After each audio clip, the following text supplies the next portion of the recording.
It's new to race fans. Let's take a look. We don't know what we're going to get. Now, the idea was this was going to be called, and it still is, this was going to be the quote-unquote power hour. And I like that idea. They were going to take however many boats we had racing this weekend and qualified. Let's say we had 8. Let's say in a perfect world we had 10 boats here. We would have 5 of these showdown races, and the idea was to put all 10 boats at the dock ready to go for these showdown races and run them bang, bang, bang. They're still going to try and run them as quick as they can. We're not going to have a lot of time between our heats. We're going to run them. It is Bernard versus Peabody in the first one, Shane and Kelly in our second one. For our fans along the shoreline and watching at home, we are now 3 minutes and 35 seconds away, 3:35 away until H1 Unlimited Showdown. Heat number 1, when we get to the 3-minute mark, Brad, that is when the drivers can hit that igniter, light up these Lycoming turbine engines, and we are just about 3 minutes away from H1 Unlimited Showdown, heat number 1. And our boats for the second one are already on the hook. They are coming to the river. So, Madison, get ready. You're going to see this format first. Let's see how it plays out. Remember, the day ends today, Jeff Ayler. This builds toward a 4-boat winner-take-all final heat. It should be good. We will crown a champion. So we are under the 3-minute mark for H1 Unlimited Showdown, heat number 1. Jeff Bernard and Corey Peabody, Brad, both hit the igniter at the same time as the U91, the dominant, or the gold and black U91, Miss Goodman Real Estate, leaves the pit dock. Jeff Bernard, the driver out of Kent, Washington. Boat campaigned by Miss Madison Racing. Second boat out, dominant silver with some fluorescent orange effect on the boat. That is last weekend's APBA Gold Cup winner, Lynx Healthcare, the U9, Corey Peabody, chauffeurs out of Kent, Washington. The boat owners are Daryl and Vanessa Strong. Brad Luce, we are now over 2 minutes away until the start, so we're about set to go. We are about set to go. There was some talk about how they would handle this 3-minute period.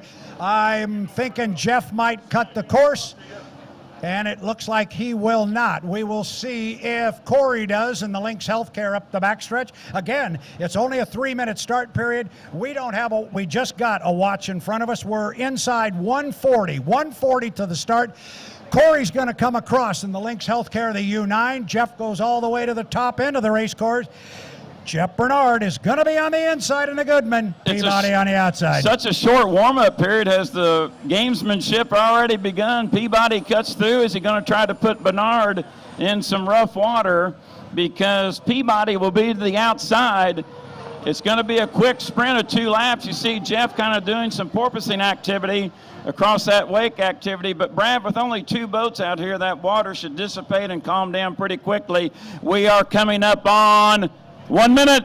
1 minute until the showdown. H1 Unlimited, Heat 1A, Heat number 1 Showdown. Brad, take them up to turn 2. Coming up the backstretch here at 50 seconds. I thought Jeff might cut the race course and go over to the backside. He did not. He went all the way down to the bottom end.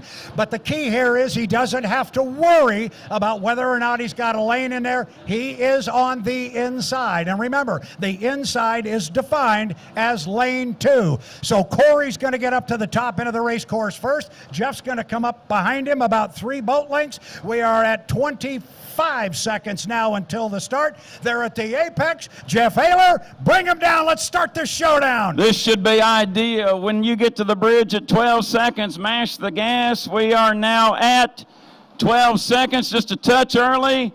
Madison, Indiana, buckle up. It's the H1 Unlimited Showdown, Heat 1. We're 5, 4, 3, 2, 1. Mark, and we'll call it physically. Both appear to be across the starting line. Into turn number 1 in Showdown, heat number 1. Bernard to the inside, Peabody to the outside. Jeff Bernard, your leader, but Peabody is there to start. Is under review off the turn. Bernard in front.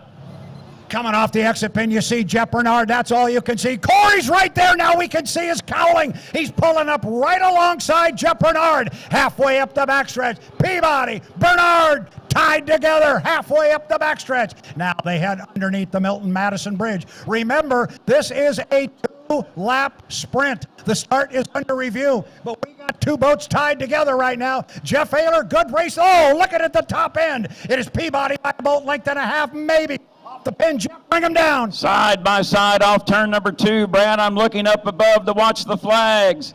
Bernard to the inside, Peabody to the outside. I look above, the white flag is displayed. Final lap in heat number 1 of the Showdown. No, both had jumped. We will go 3 laps in the first Showdown heat of H1 Unlimited. That is 1 complete, 2 to go. Corey Peabody, your leader on the outside. Bernard trying to tighten it up on the inside. Brad, both boats jump the start. Coming off the bottom end of the race course this time, Corey Peabody in the Lynx Healthcare's got about 4 boat lengths on Bernard, but Bernard still with that inside lane position.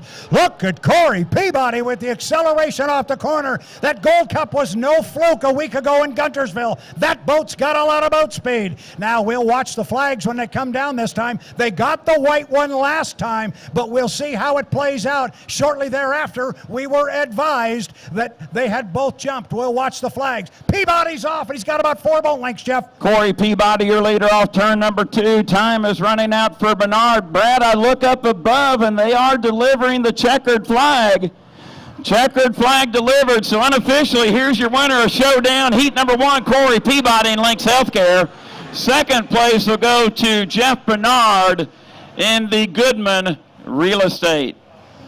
Good racing in our first Showdown. I'll tell you what, they came out. Now, Corey's still running hard. Pretty hard now. He's backing it down. Okay, yes, there was a white. And now the black flag is displayed. Okay.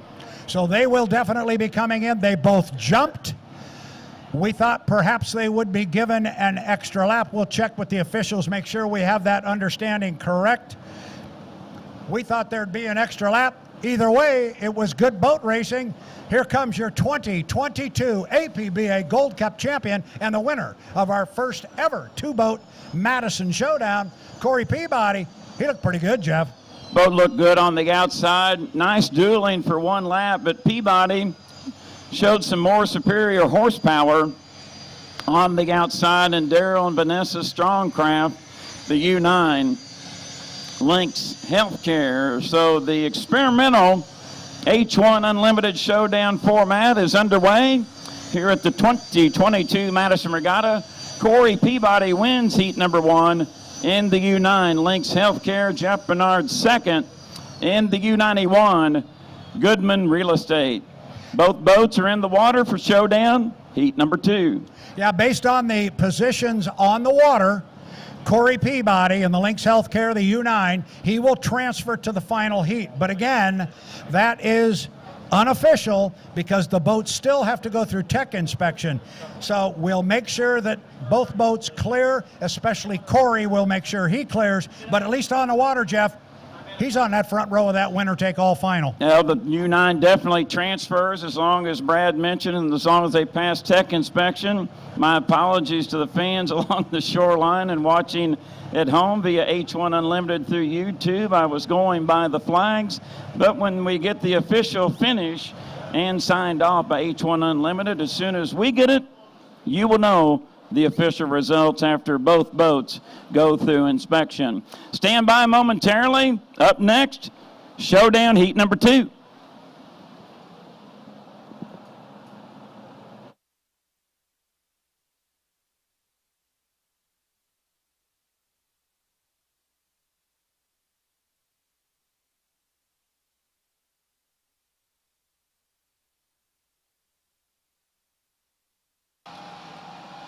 Jeff Ayler, Brad Luce, I have unofficial winner of Showdown heat number 1, Corey Peabody in the U9 Lynx Healthcare. Corey, you started out battle in that first lap. Your boat looks awfully good on that race course. Yeah, it feels real good. Going to the start, we know we're going to be real close. And I knew we were going to be really pushing that line because Jeff's no slouch. So I know we had to be up there, and he was coming, and we were both paddling because we knew we were going to be early. But as soon as I knew he and I were both over, it was good. I mean, we knew But what a race, what a good time. You know, hope the fans like this match races. You know, let us know your feedback on it. Thank you to the people of Madison for having us, and we'll be in the final. You know, moving on to the final now, are there going to be... Check, check, check.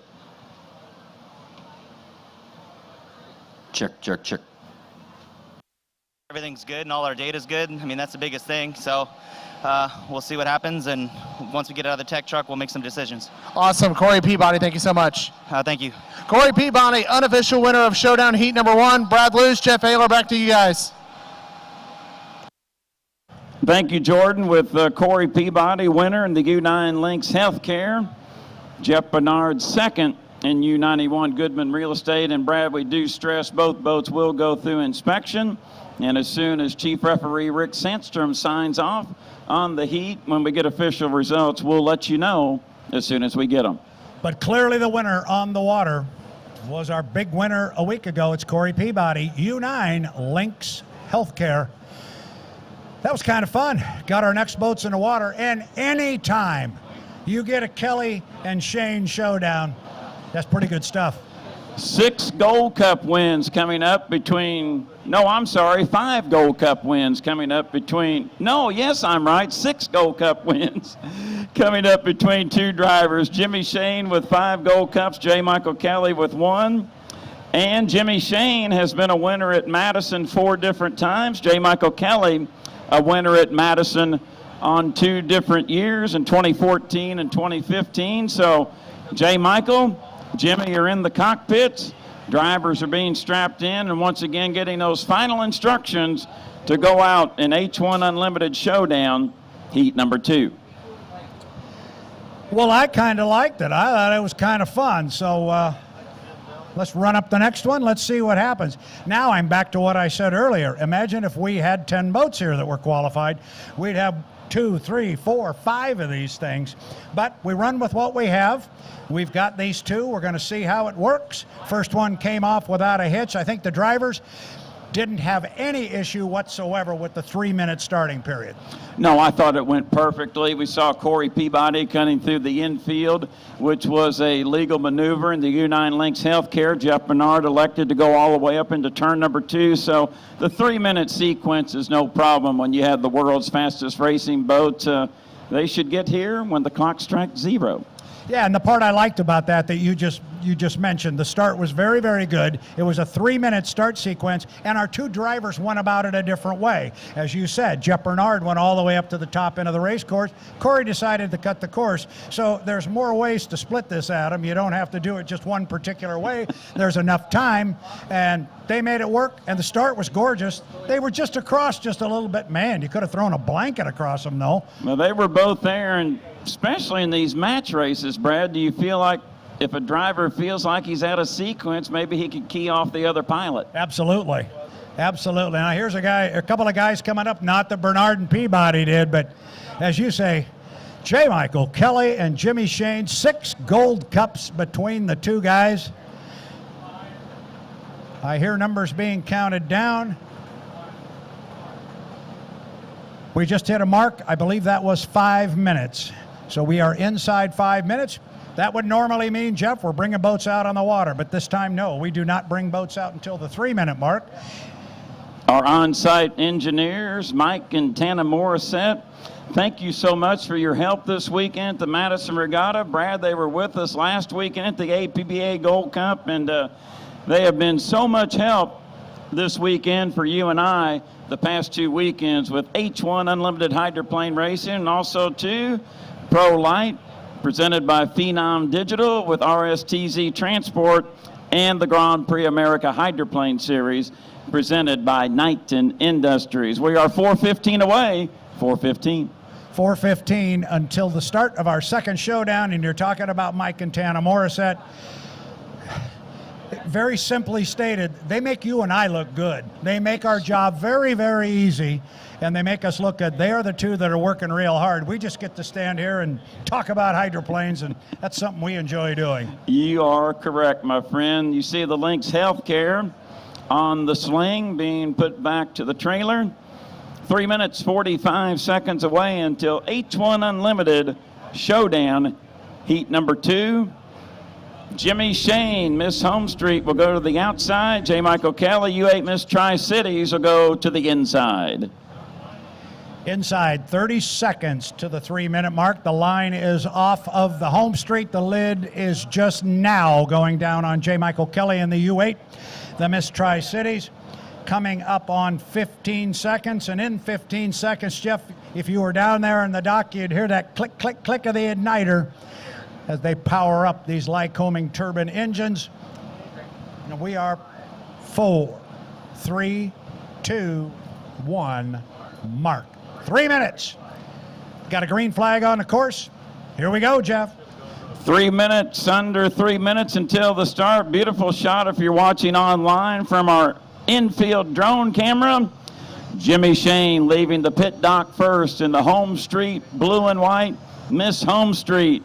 That is Miss Madison Racing's craft. 61 years of racing for Miss Madison Incorporated. The driver, Jimmy Shane, a native of Havre de Grace, Maryland, now resides in San Antonio, Texas. Madison fans, that's your boat in turn 1. The second entry, dominant silver with the white and fluorescent orange effect, is the U8 Miss Tri-Cities. Driver, J. Michael Kelly out of Bonnie Lake, Washington. Driving for owners, Daryl and Vanessa Strong from Tri-Cities, Washington. It's Showdown, heat number 2 coming up. Kelly to the inside, Shane to the outside. And it's starting to look like Jimmy Shane likes that start procedure that teammate Jeff Bernard employed by going hard up the backstretch all the way to the top end. Watch for J. Michael Kelly to cut the race course as he is going much slower up the backstretch. Again, it's the milling period, but there's really not a lot of milling going on as Mike comes across the infield. Shane comes off the top of the race course. Kelly going the slower way, backing it down, coming down on the inside. 1:30 almost here until our start. Boats are in great position, Jeff. I think everything looks ideal, Brad, as Jimmy Shane comes across the start-finish line buoy with a little bit more momentum than J. Michael Kelly in the Tri-Cities. We're 120 away. If you're watching online, there's the infield drone camera. Beautiful shot. Kelly tucked to the inside, Shane to the outside. We are coming up on the 1 minute period for Showdown, heat number 2. 5, 4, 3, 2, 1. Mark, 1 minute away from Showdown, heat number 2. Brad Luce. Everyone looks well behaved. Take him to the turn. Let's get ready to go. J. Michael Kelly, is it in the back of his head? The last time he raced into that lower corner, that corner gobbled him up and bit him last year. I don't think he's thinking about that at all. He's thinking about making a perfect start and trying to get the jump on Jimmy Shane. Looking at our watch, we're coming up on 30 seconds until the start in 2-1 mark. 30 seconds until the start. They're at the entrance to the bridge turn at the top end of the race course here on the Ohio River. It is Madison Showdown, heat number 2. They're at the exit pin. Jeff, bring them down. Both drivers just a little bit early. You saw Shane swing outside to kill some time. We are now at 12 seconds. They're at the bridge. Should be an ideal start. Buckle up for Showdown, heat number 2. 5, 4, 3, 2, 1, mark. We're racing Showdown, heat number 2 of H1 Unlimited. Both drivers there at the start-finish line buoy at 0. Start was good in turn number 1. Shane in front. Kelly tighten it up on the inside. Brad, they come off the turn side by side. J. Michael Kelly gets to the exit pin first. There's the nose of the home street on the outside. It is Kelly on the inside, Shane on the outside. Look at the acceleration from the U1, the home street. Jimmy Shane came out of that lower corner like he was shot out of a cannon. But don't count out J. Michael Kelly sitting on that inside lane. Nobody can hold it tight to the buoys like J. Mike can. He's going to try and use that inside lane to his advantage. But right now, it's about a 5, maybe 6 lap lead, 6 boat length lead for Shane off the top end, Jeff. Both boats exit the corner. Shane in front. Time is running out for Kelly on the inside. White flag is displayed. Madison fans, your boat is in front. It's Jimmy Shane and U1 Miss Home Street. 1 complete, 1 to go. And Shane out in front, make it 10 boat lengths. Kelly has moved away from the pins just a touch. as they go into turn number 1. Shane gets there first on the outside. Time running out for J. Michael Kelly. Kelly tightens it up some. It's down to 5 boat lengths. Yeah, Kelly had a real nice corner, but this is where Shane's had the acceleration, and he starts to move out again. But this time, Kelly's hanging with him a little bit better.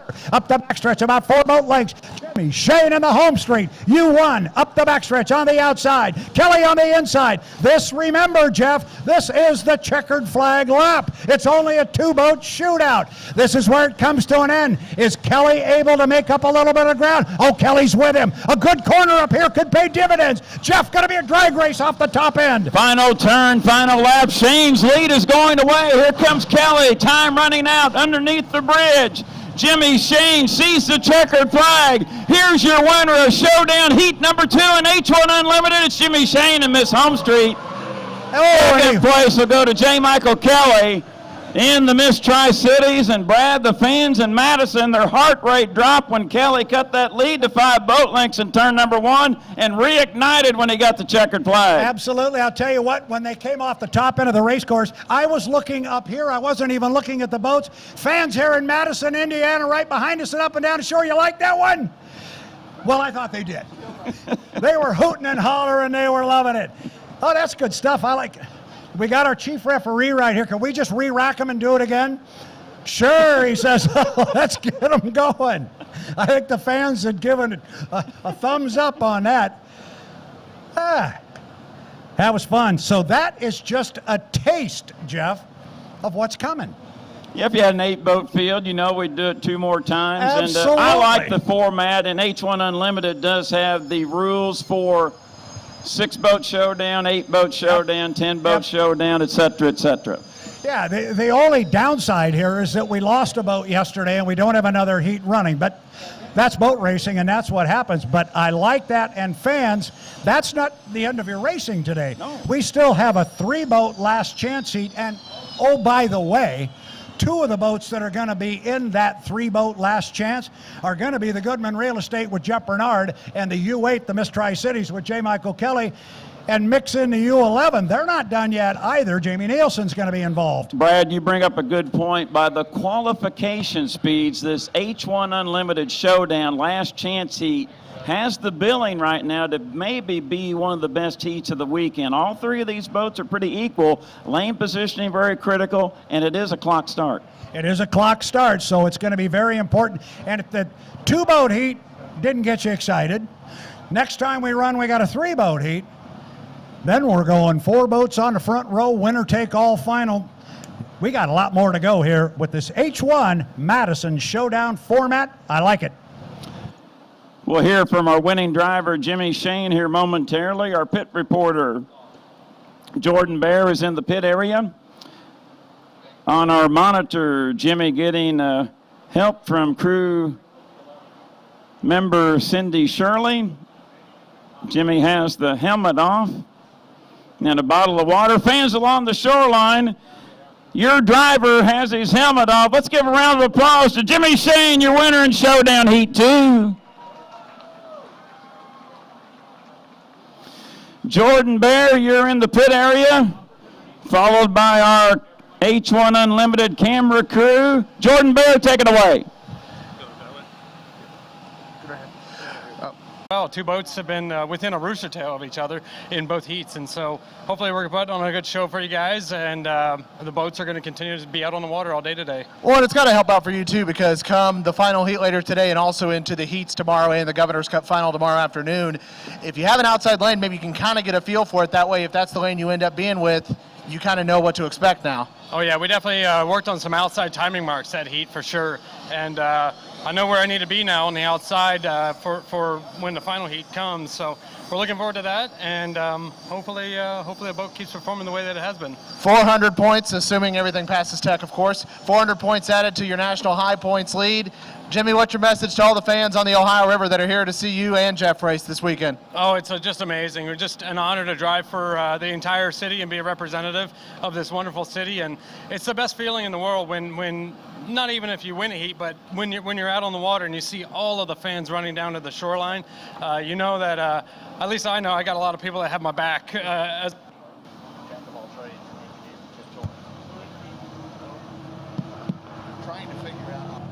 Onto the river. We wouldn't want that.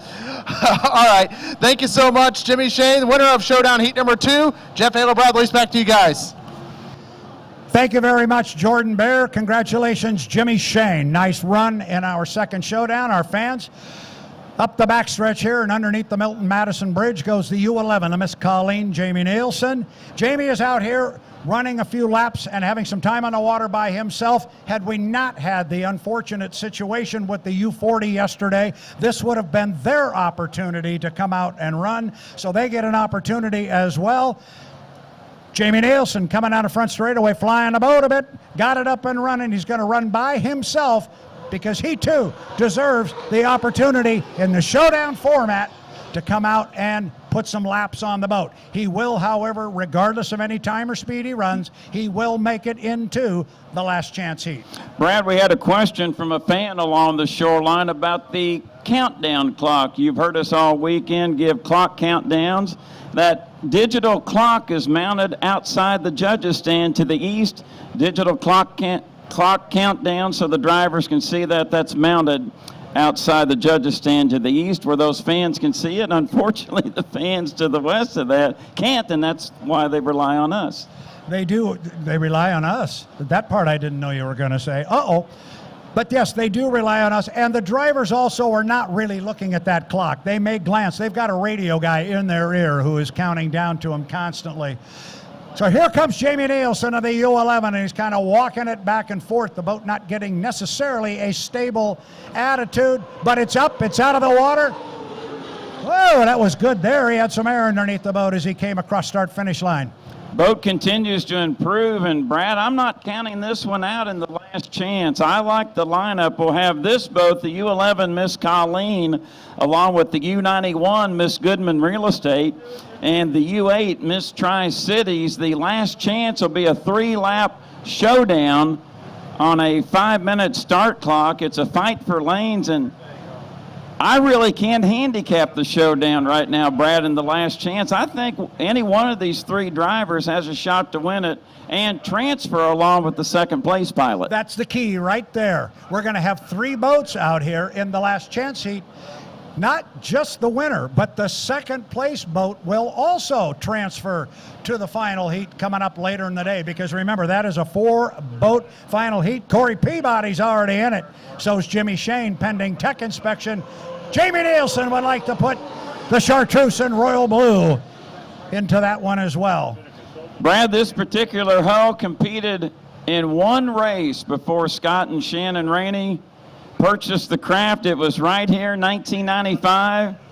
That T4 Miss Budweiser. Mark Evans won 3 preliminary heats, and then that 5-lap final. The rough water took its toll on that experimental T4 Miss Budweiser, and I think they had to put chewing gum on it and tape it together before they put it on the trailer. She was beat up pretty bad in the final. I remember an interview with driver Mark Evans, and he was caught on camera talking to Bernie Little about it. Bernie, the flamboyant owner of the Miss Budweiser. And I remember Mark saying something to the effect, yeah, parts and pieces were coming out of the boat. I didn't know if you wanted me to slow it down and save the equipment. Bernie looked at him and said, I wanted you to carry it across the finish line if you had to.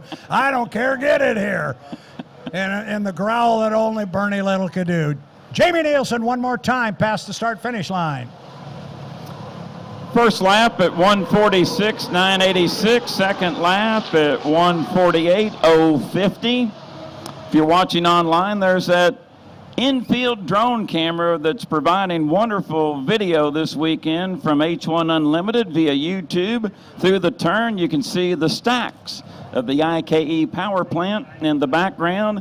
Nielsen off the turn, you can tell visually along the shoreline and on camera. Brady has pulled his foot. So Jamie Nielsen will return to the pit dock in the U11 Miss Colleen. Miss Colleen, Jamie Nielsen, qualified yesterday, 145.466.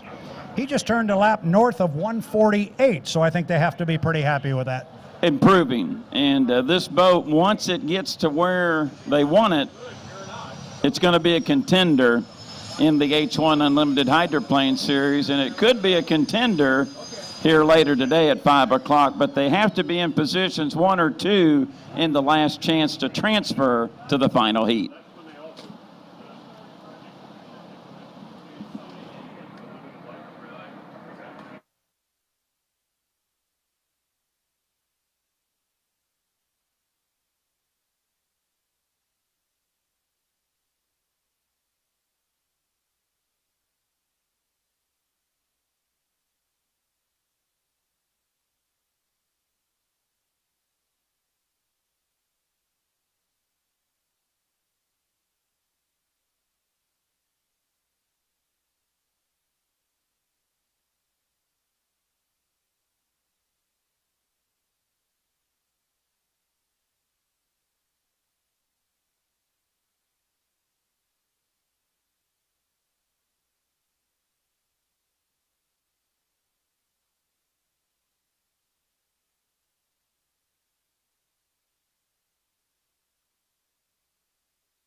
Coming up next on our race card at 2 o'clock, Rivertown Pizza, Grand Prix America Heat 2A. At 2:30, Rivertown Pizza, Grand Prix America Heat 2B. At 3 o'clock, McCoy's Campground Pro Light 3A. At 3:30, Rivertown Pizza, H1 Unlimited Showdown, Last Chance Heat. At 4:30, McCoy's Campground Pro Light 3B. And at 5 o'clock, the Mick Barron Memorial H1 Unlimited Showdown Final Heat. Up next, 2A, the GPA.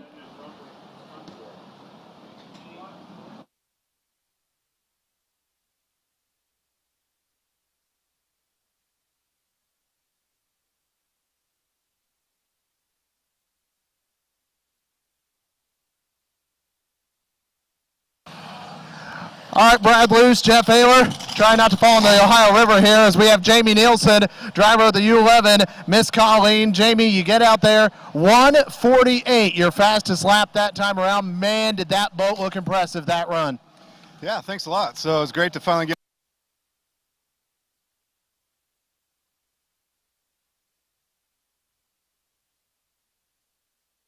I think our speed there showed that. So we're excited to run in this consolation heat and hopefully get ourselves earn ourselves a spot in that final heat and show what we can do. You know, you're going to have two really good boats in that consolation heat with you. You'll have both the U9 and also the U91, two really impressive boats. What are you going to have to do strategy-wise in this final heat? Oh, I think it's no secret. You got to try to get inside those guys. So we're going to do the best we can to get ourselves a preferred lane and a good starting spot. From there, just try to hit the start as good as we can and run for everything she's worth.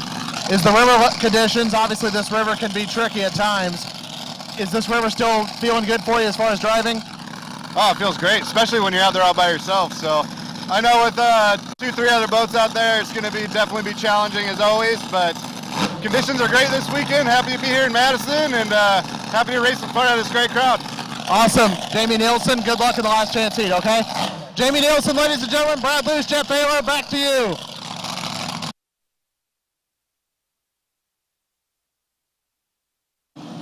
Very much, Jordan Bear doing a great job down there on the dock. And that's not an easy job. That dock is not terribly stable, and he's also got to make sure he's got the microphone pointed as best he can up here toward the tower. We're all working together to get this done. The drivers are getting close to the tower. Jordan's walking down there. Emily Rainey right behind him with a camera, making sure those who are watching on the line can see, and a great effort here by everyone involved in this event. But so far it was 3 thumbs up from everybody I spoke with that was involved in the U11, the Miss Colleen after that run, so steps in the right direction.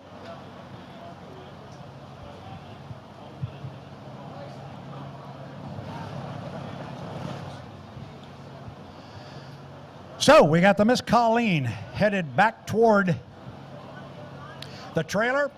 We are done with our first round of the shootout. And again, that's just the first round.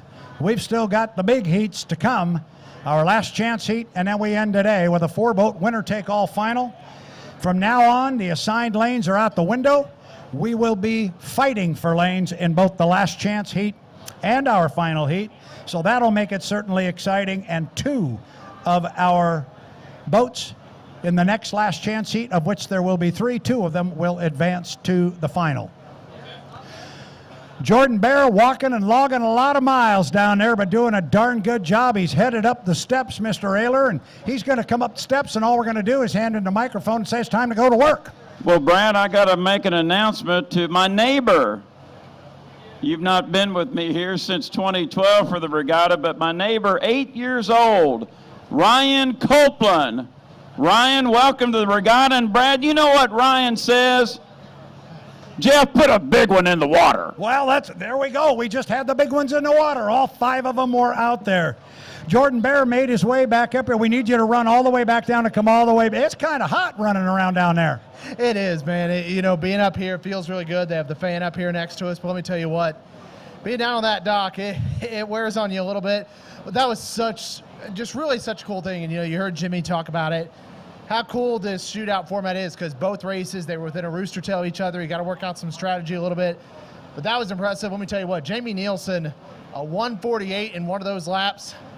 That is going to be a boat to watch come this last chance heat. Yeah, I think they're a player in there, so that's going to be the U11, Jamie Nielsen, the Miss Colleen. It's going to be Jeff Bernard, the U91, the Goodman Real Estate.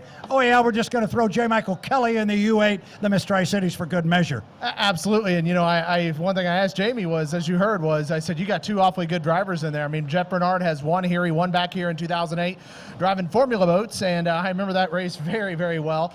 And then, of course, you have J. Michael Kelly, who has won Gold Cup, he's won here, and he's won a national title. I mean, the guy's done it all. So this will be, I think, quite the race. Again, the top two advance to that final later on today, and I don't believe in the last chance heat lanes are assigned, so I think they're going to be fighting for it. And if Miss Colleen could get that inside lane, watch out for that Star Truce boat to make some noise in the last chance heat. And first of all, just to confirm what you just said, yes, we will fight for lanes in the last chance heat and the final heat. And you're exactly right, because Jamie Nielsen is not afraid at all to put his nose in lane one. He's not. He did it down in Guntersville. He's been doing it all last season. He doesn't mind it. He'll go in and fight. He absolutely will. And, you know, he really, I was talking to Shannon Rainey a little bit and her daughter Emily. We were talking about the boat as we were going along. And let me tell you what, both of them, you know, said how much work that they put into it. Jamie Nielsen has a lot of input in it, and he's positive. Like, he's encouraging the workers and the work they put in. They were kind of working on it before they put it in the water, but that's one thing they wanted to get, and they've shown what speed they can have.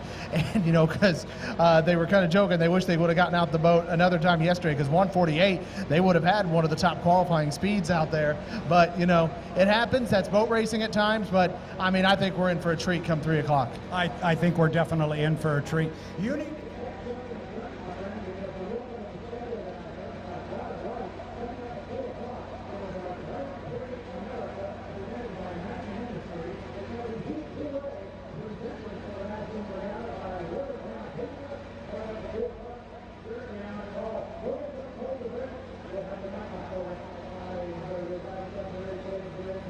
Mark, that is the 5-minute period for McCoy's Campground Pro Life Heat 2A. Drivers, fight it up!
for our fans along the shoreline, just one final announcement from our security team, Zimmer Security Agency. They would like you back off of the water about 20 feet. Like you back off the water about 20 feet. That is just for your safety only. Race fans, we appreciate you, and we appreciate your cooperation. Thank you.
For our fans along the shoreline and in the pit area, all 3 Grand Prix America hydroplanes presented by Knighton Industries in the water. Probably about 2 minutes away from getting this clock countdown in sequence for GPA 2A. Stand by.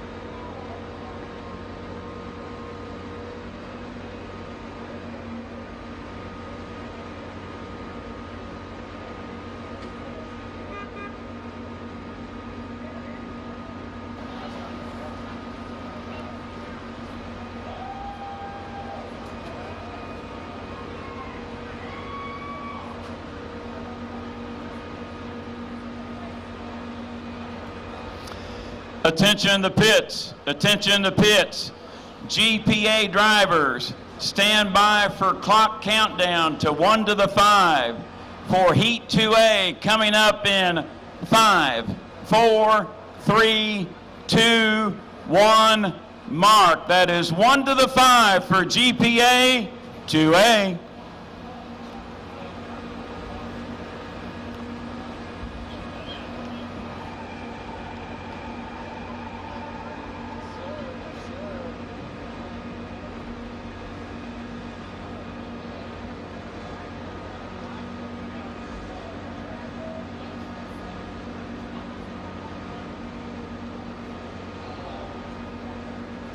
Thirty seconds.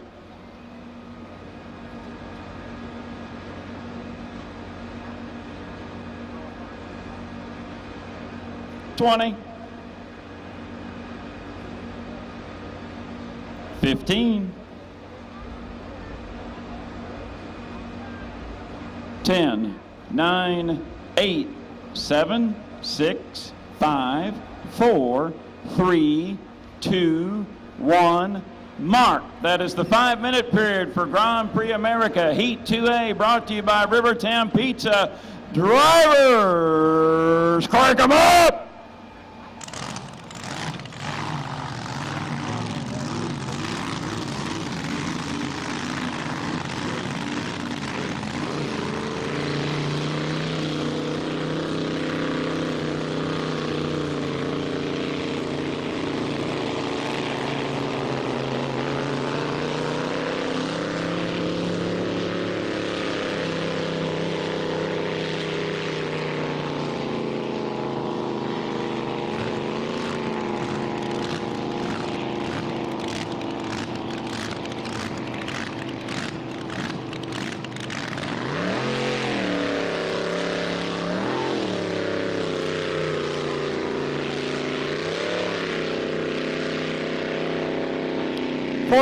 Four minutes away until the start for Rivertown Pizza Grand Prix America. Heat 2A, the second largest hydroplane class in the world. 24-foot length, 12-foot width. 4 68 cubic inch supercharged engines are the power plants. 1,400 horsepower, 2,700 pound of racing vessel. Shoot speeds here in Madison in competition, 150 to 150 miles per hour. 3:30 until the start. Jordan Bear, let's go over our lineup for 2A. All right, Jeff Hayward, thank you so much. In lane 1, we have the GP14 River City Printing. That is Brandon Kennedy. In lane number 2, we have the GP57, the Pocahontas Poke Wagon, presented by Lucas Oil, driven by Ken Lupton. Then in lane number 3, we have the GP33, also the Pocahontas Poke Wagon, presented by Lupton Motorsports, Jack Lupton, the driver of the GP33. All 3 boats on the water, Jeff Hayward, as we get ready for Heat 2A, presented by Rivertown Pizza. Thank you, Jordan. Clock start format. Your lanes is assigned in Grand Prix America. Jordan, name of the game. We talk about it all weekend. Be at the start-finish line buoy just a touch to the left.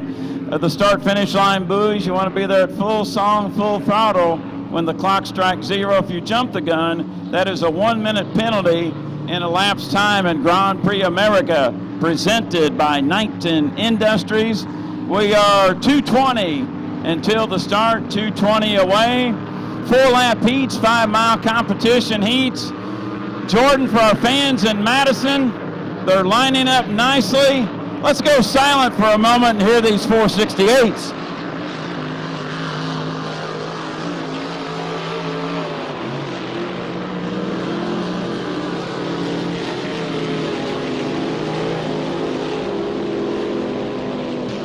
Oh, Jeff Ayler, what a sweet, sweet sound that is. We have the American in the inside lane, Brandon Kennedy out of Newark, Delaware. He's teamed up against the New Zealand team, the Kiwis. Ken Lupton in lane 2, Jack Lupton in lane 3, both from Waverly, New Zealand. We had a great New Zealand contingent watching online last weekend at Lake Guntersville. Hello, New Zealand, from right here in Madison, Indiana. Thank you for watching. Absolutely. My older brother has been to New Zealand, said it's a beautiful, beautiful country, and I hope they're enjoying it. Maybe someday you can make it here to Madison to watch these races, but Jeff and I are going to do our best to put on a great show for you as they come around. We are coming up on about a minute to the start. Coming up on the 1-minute mark, GPA 2A. 1 minute. 1 minute until the start. Rivertown Pizza, Grand Prix America, Heat 2A. Here on the 1 1/4 mile version of the Wild Bill Cantrell Memorial Racecourse. Jordan, we're under 45 seconds. Bring him up into turn 2, and I'll bring him to the line, and we'll cut loose in 2A. Yes, sir. We have there Brandon Kennedy, who's on the inside lane, but as you can see, laying off the gas quite a bit because he looks awfully early as we're at 30 seconds. We, of course, have Ken Lupton on the inside of him directly in lane 2, and then on the outside it is Jack Lupton as Kennedy starting to fire back up his boat a little bit as Jeff, they are getting ready to get to the turn. We're at 15 seconds, Jeff, bringing him to the line. 12 seconds away, Kennedy in 1, Lupton 2 and 3. We are now 5, 4, 3, 2, 1.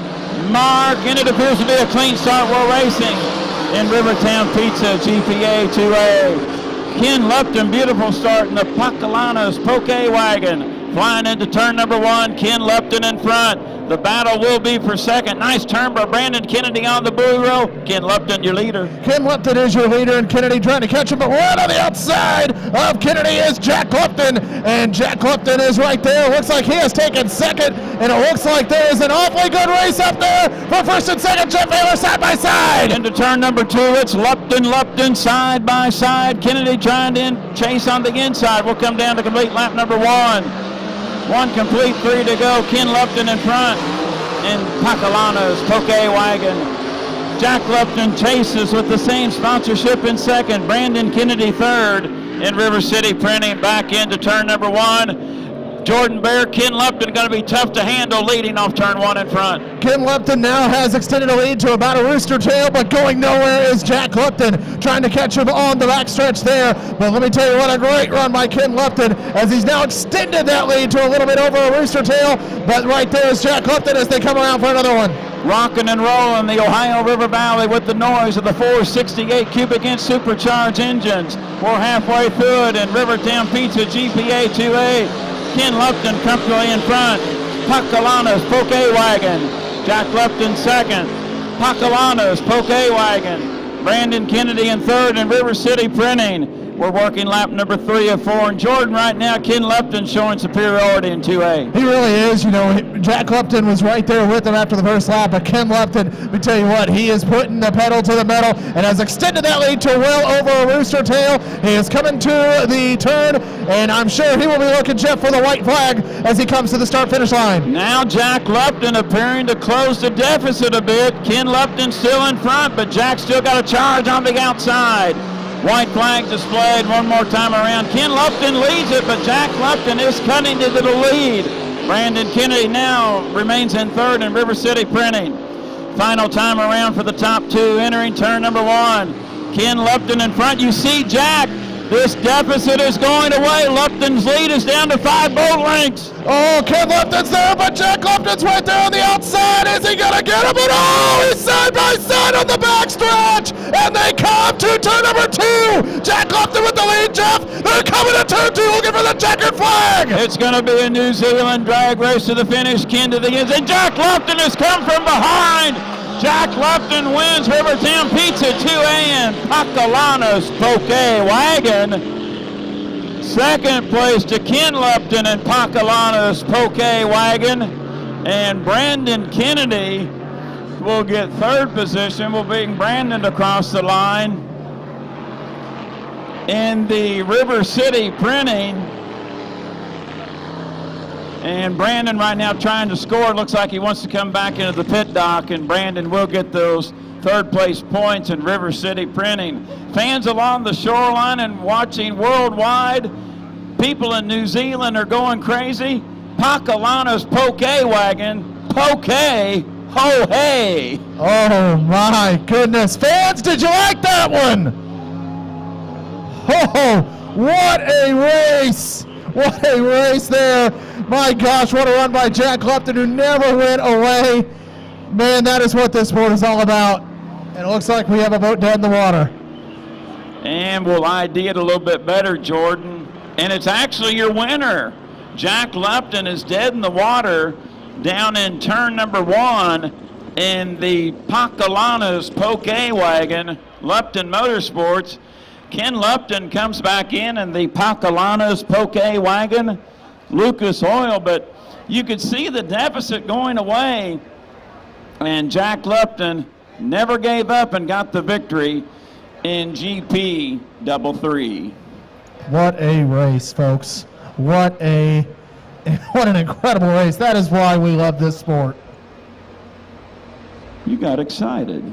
I got just a wee bit excited there, Jeff. Just a little bit. I don't know what to say. You don't know what to say? It's in my blood, Jeff. What can I say? You rock. I mean, I do what I can. That's what I'm told. You should have seen him last year at the Gold Cup. I got tickled. Jimmy was winning. I look over one time and got to be partial in these races. And I look over and he's got his head down. Go, Jimmy, go, Jimmy, go.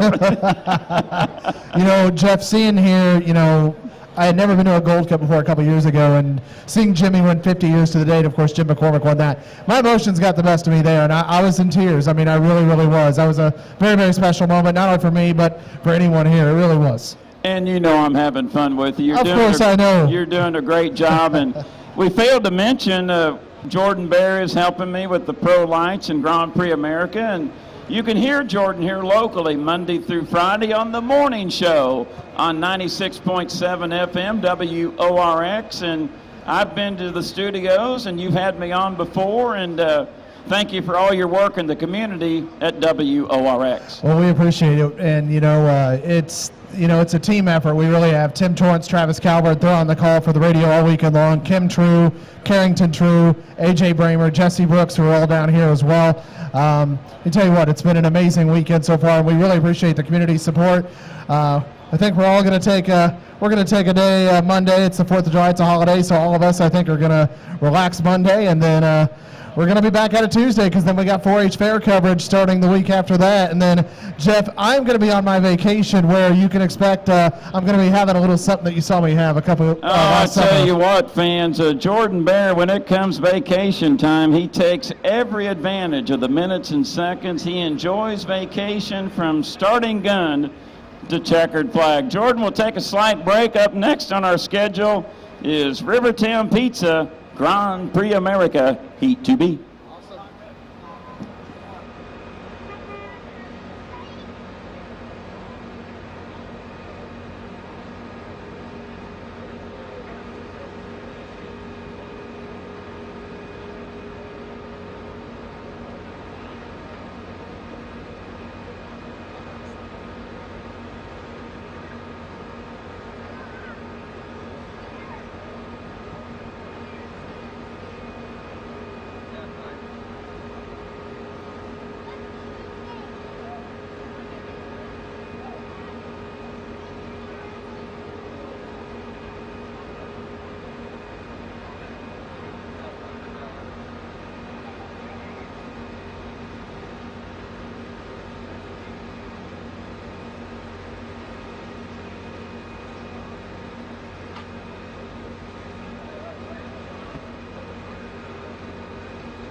For our fans along the shoreline, per Grand Prix America Chief Referee Don Malello, we apologize for the slight delay, but we did need to get our winner of Rivertown Pizza Grand Prix America Heat 2A, Jack Lupton, on a tow rope. He has come back into the pit area.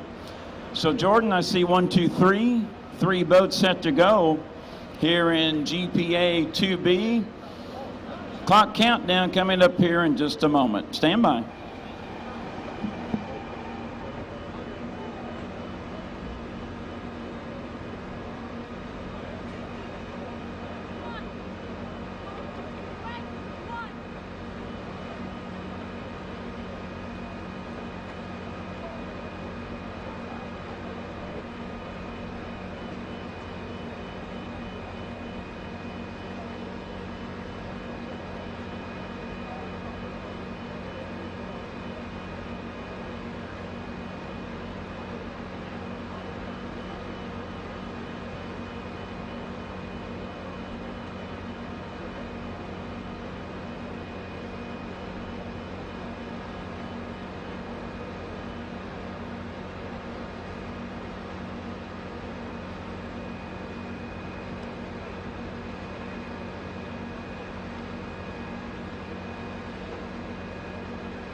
Got a happy birthday to wish a fan along the shoreline. Birthday number 23.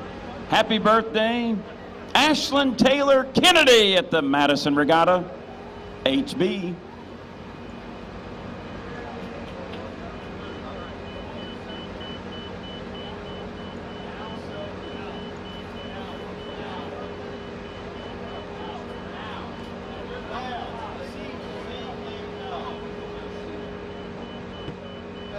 One more birthday out of Ogdensburg, New York. 75th birthday. Happy birthday to Cal Sovey. Crank 'em up.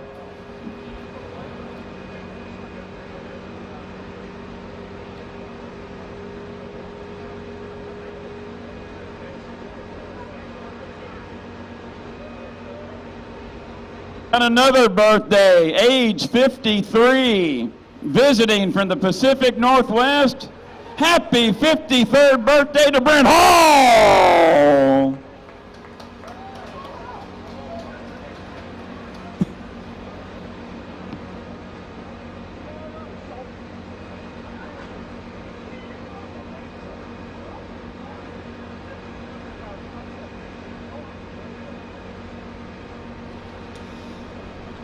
And another very special birthday. When you kind of get one started, they keep coming in. Special lady. Happy birthday to the angel. Age not identified. Debbie Luce. Happy birthday.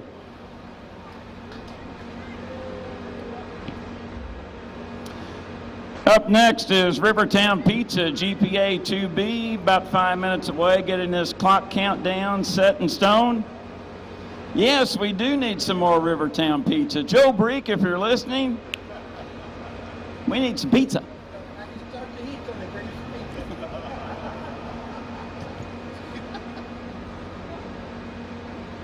See how much fun you have up here?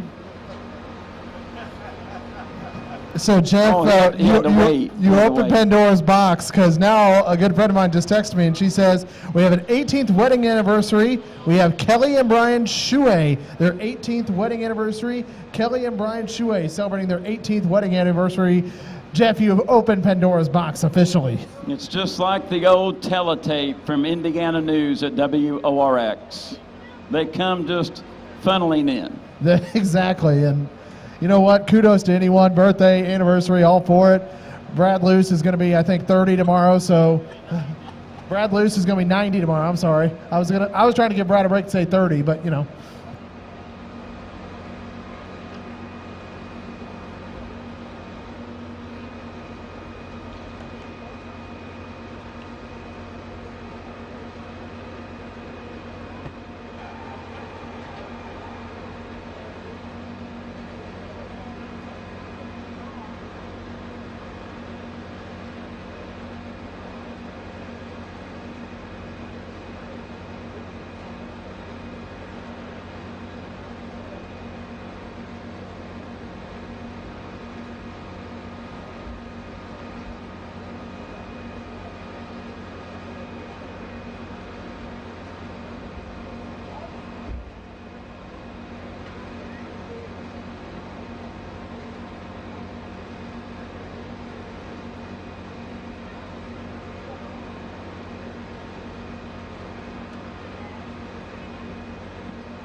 For our fans along the shoreline and race teams in the pit area, we're about 5 minutes away from starting the clock countdown for GPA Heat 2B. In approximately 5 minutes, we'll start the clock countdown to 1 to the 5 for GPA Heat 2B. Stand by.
All right, folks, we did finally get it official.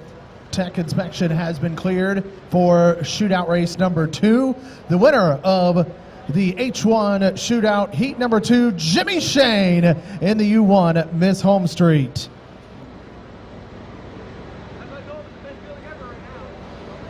For our fans and in the pits, approximately 20 seconds away to get this clock countdown started for GPA 2B.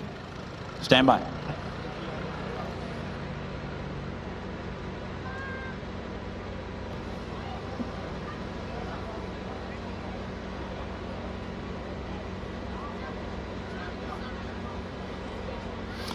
Attention the pits. Attention the pits.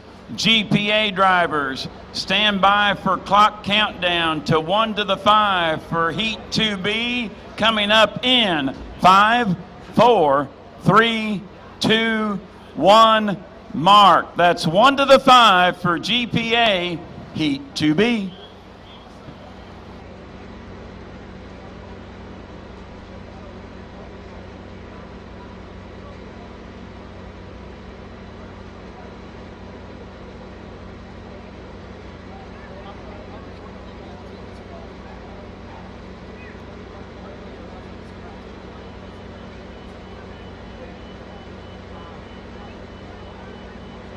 Thirty seconds.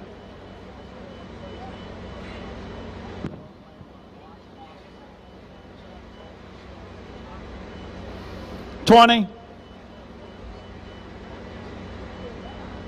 15.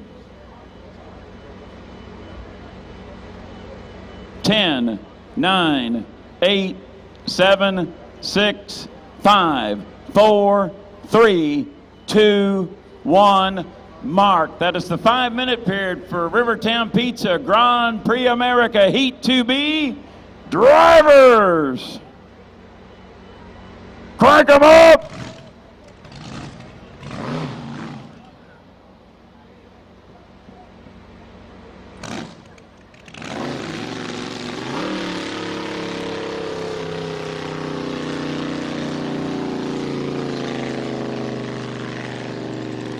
Jeff Bernard leaves the pit dock in that damn bad influence. Followed by Greg Hoppin, Super Shine. Got a sponsorship name correction on GP12. It is Star Trucking presents Advantage Pest Control with Dan Cole sells cars at Farrell Automotive Group. The longest sponsorship name on a hydroplane at this weekend's Madison Regatta. 4 minutes until the start. GPA boats, 24-foot length, 12-foot width, 1,400 horsepower produced by a 468 cubic inch engine, 2,700 pound of hydroplane we see on the water. Shoot speeds here in Madison up to 155 miles per hour. Clock start, assign lanes. Jordan Bear for WRX will give you the lane assignments. Thank you so much, Jeff Baylor. Lane number 1, the GP15, the Miss Super Shine, driven by Greg Hopp. And at number 2, it is the GP12, the Dan Cole sells cars at Farrell Auto Group, and Star Trucking presents Advantage Pest Control. That is GP12, driven by awesome Austin Eckert. And finally on the outside lane, it'll be the GP79, that damn bad influence, driven by Jeff Bernard. All 3 boats on the water. Jeff Baylor, 3 minutes till the start of the race. Thank you very much, Jordan. We're under the 3-minute mark for GPA Heat 2B, sponsored by Rivertown Pizza. Got some good insight from one of our cohorts up here. Looks like an APBA Region 10 race out of the Pacific Northwest with Greg Hopp out of Lake Stevens, Washington, Austin Eckert from Seattle, and Jeff Bernard from Kent, Washington. Orange boat, checkered flag effect up in turn 2. That's Jeff Bernard, that damn bad influence. Yellow boat entering turn number 2 with the verticals. That's Austin Eckert. That is the Star Trucking presents Advantage Pest Control. Dan Cole sells cars at Farrell Automotive Group. And our final boat on the back straightaway, the dominant yellow boat with the smaller verticals. That is Greg Hopp out of Lake Stevens, Washington, in the Super Shine, locally sponsored craft up on Madison's Hilltop. The owners, Jeremy and Kendall. Jordan, they love boat racing. Super Shine, the name has been on Hop Racing for many years here at the Madison Regatta. It really has. They're up on the hilltop on Virginia Avenue. Also, I've heard a second location may be coming as well, so something to be on the lookout for if you use Super Shine. But right now, again, they've been a long-time sponsor. We'll see what the Super Shine with Greg Hopp on the inside lane. And it looks like coming across with not a ton of speed right now, Jeff. Hopefully there's nothing wrong with that boat right there, because Jeff Bernard and also Austin Eakert are coming out. We got a minute 15. Very well matched heat coming up here in Rivertown Pizza, Heat 2B. Any one of the three drivers can win it. 5, 4, 3, 2, 1, mark. That is the 1 minute period for Rivertown Pizza, Grand Prix America, Heat 2B. Here on the 1 1/4 mile race course on the Ohio River, 4 lap heats, 5 miles in competition. If you jump the gun in GPA, that is a 1 minute penalty tacked on your elapsed time that takes you away from the checkered flag. Jordan, bring them up into turn number 2. I can't tell who can win this one, but they'll decide it in about 30 seconds. Absolutely they will. Bernard set in lane number 3. Eakert in 2, Hop in 1. Again, Hop was slowing down a little bit. Hopefully he's able to get his boat back up and running here as we're at 20 seconds. All boats are slowing down now, but guess what? We got 15 seconds, Jeff Taylor, to the start. Thank you, Jordan. Rivertown Pizza, GPA 2B.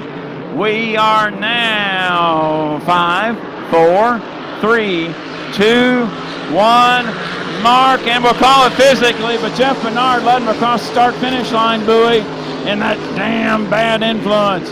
Bernard in front.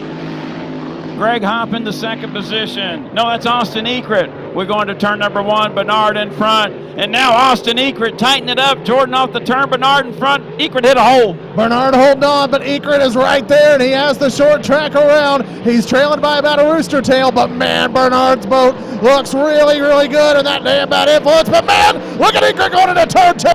Austin Eakert closing ground. Bernard on the outside, but Eakert, you see, covering less real estate on the inside. They're side by side. Lap number 1 complete. 3 to go in Rivertown Pizza, GPA 2B.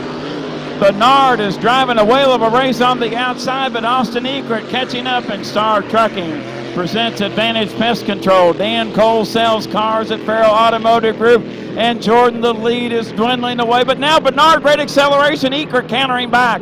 He is, and he keeps extending that lead on the backstretch. It was a good start, but we're in right now. Bernard's running smoothly, but Eakert closing in again as they head to turn number 2, Jeff. Start was good according to Jordan as we work through turn number 2, coming down at the halfway mark, and they are side by side.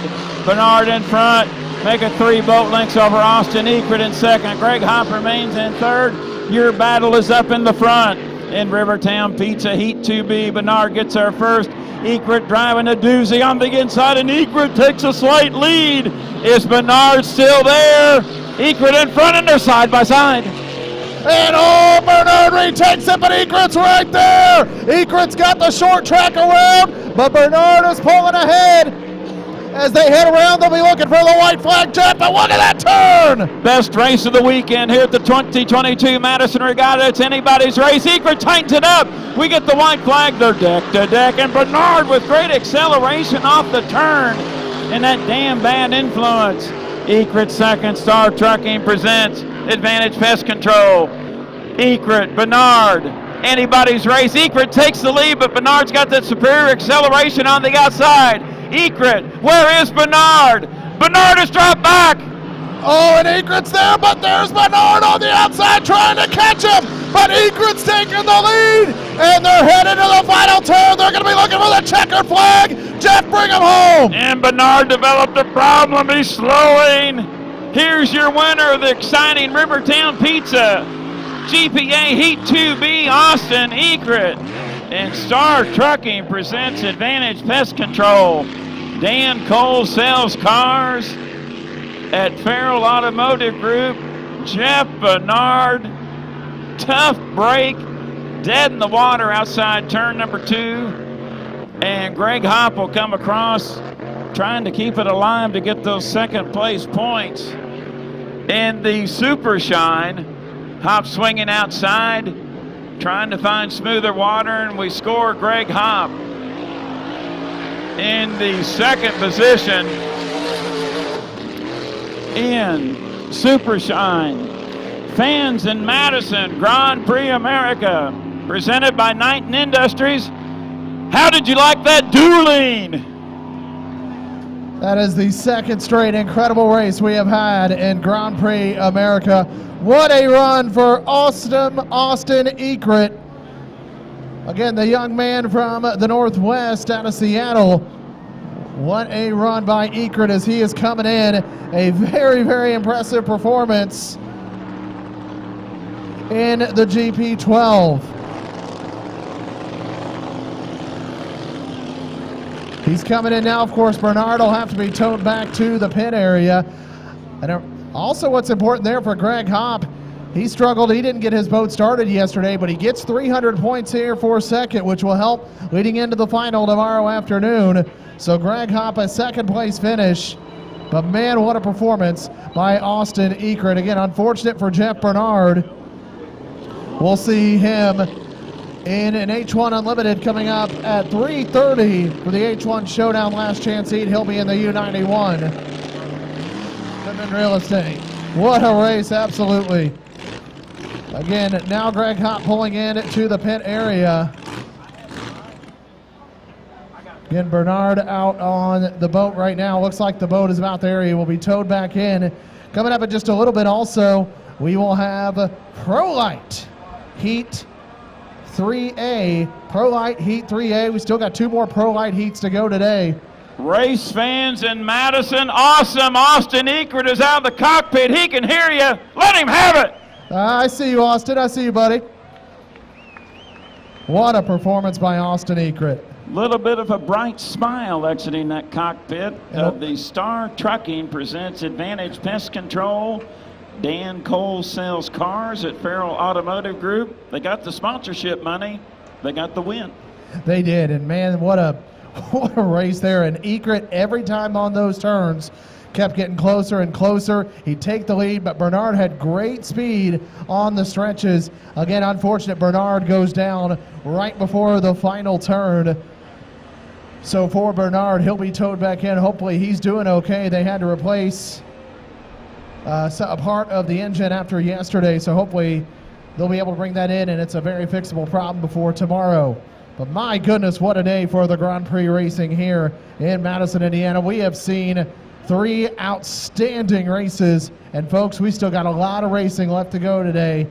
Again, the Pro Light Heat 3A is coming up here in just a little bit. Obviously, we got to tow Bernard in to the pit area, and he's doing so now. And then the Pro Lights will hit the water once again on the Wild Bill Cantrell Memorial Racecourse.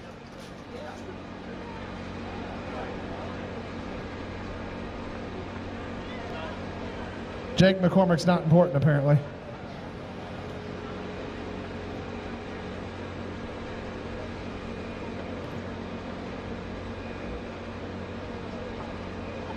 It's because I love you, man. Jake McCormick, Vice President of Madison Regatta, folks, ladies and gentlemen.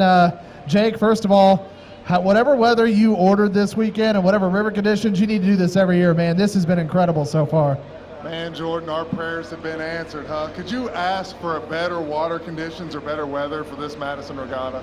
You really couldn't. And, you know, Jake, last night, it was also night 1 of the Rooster Tail Music Festival 38 special. I've heard the crowd was incredible there.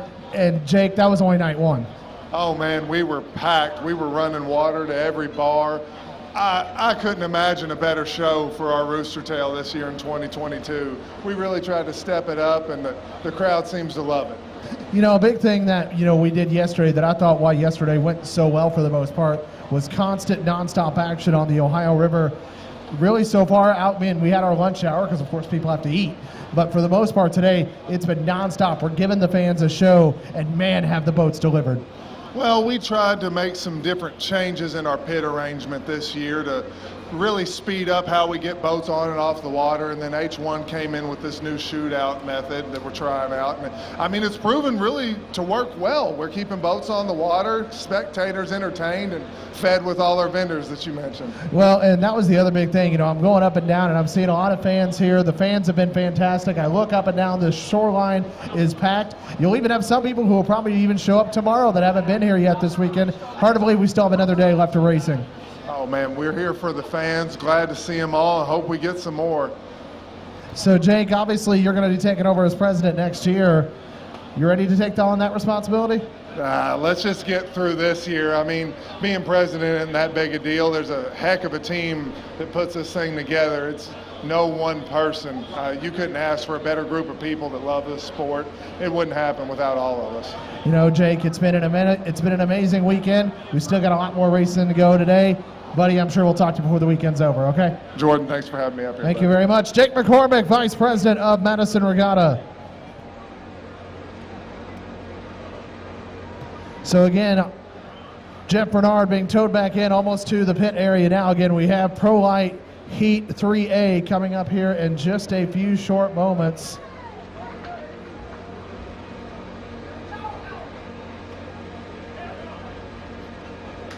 Again, for Heat 3A, once that begins, Jeff, of course, will get the clock ready, and then, of course, once the boats are out on the water, we will go through the lineup. So, Jeff, should we, I guess, step away, take a break for now until we're ready to go? Let's do that. Okay.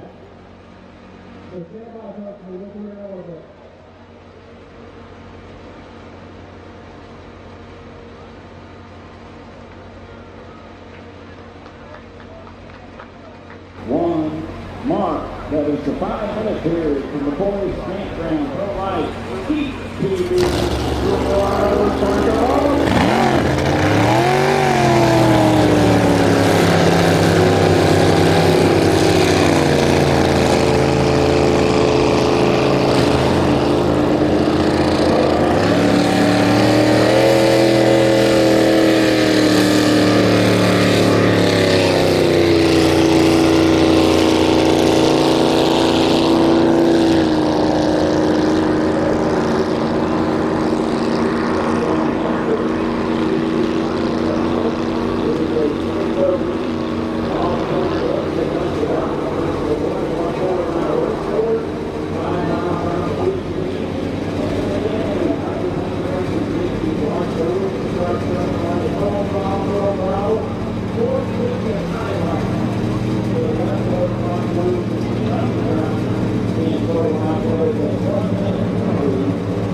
We've got a lot more to go this weekend.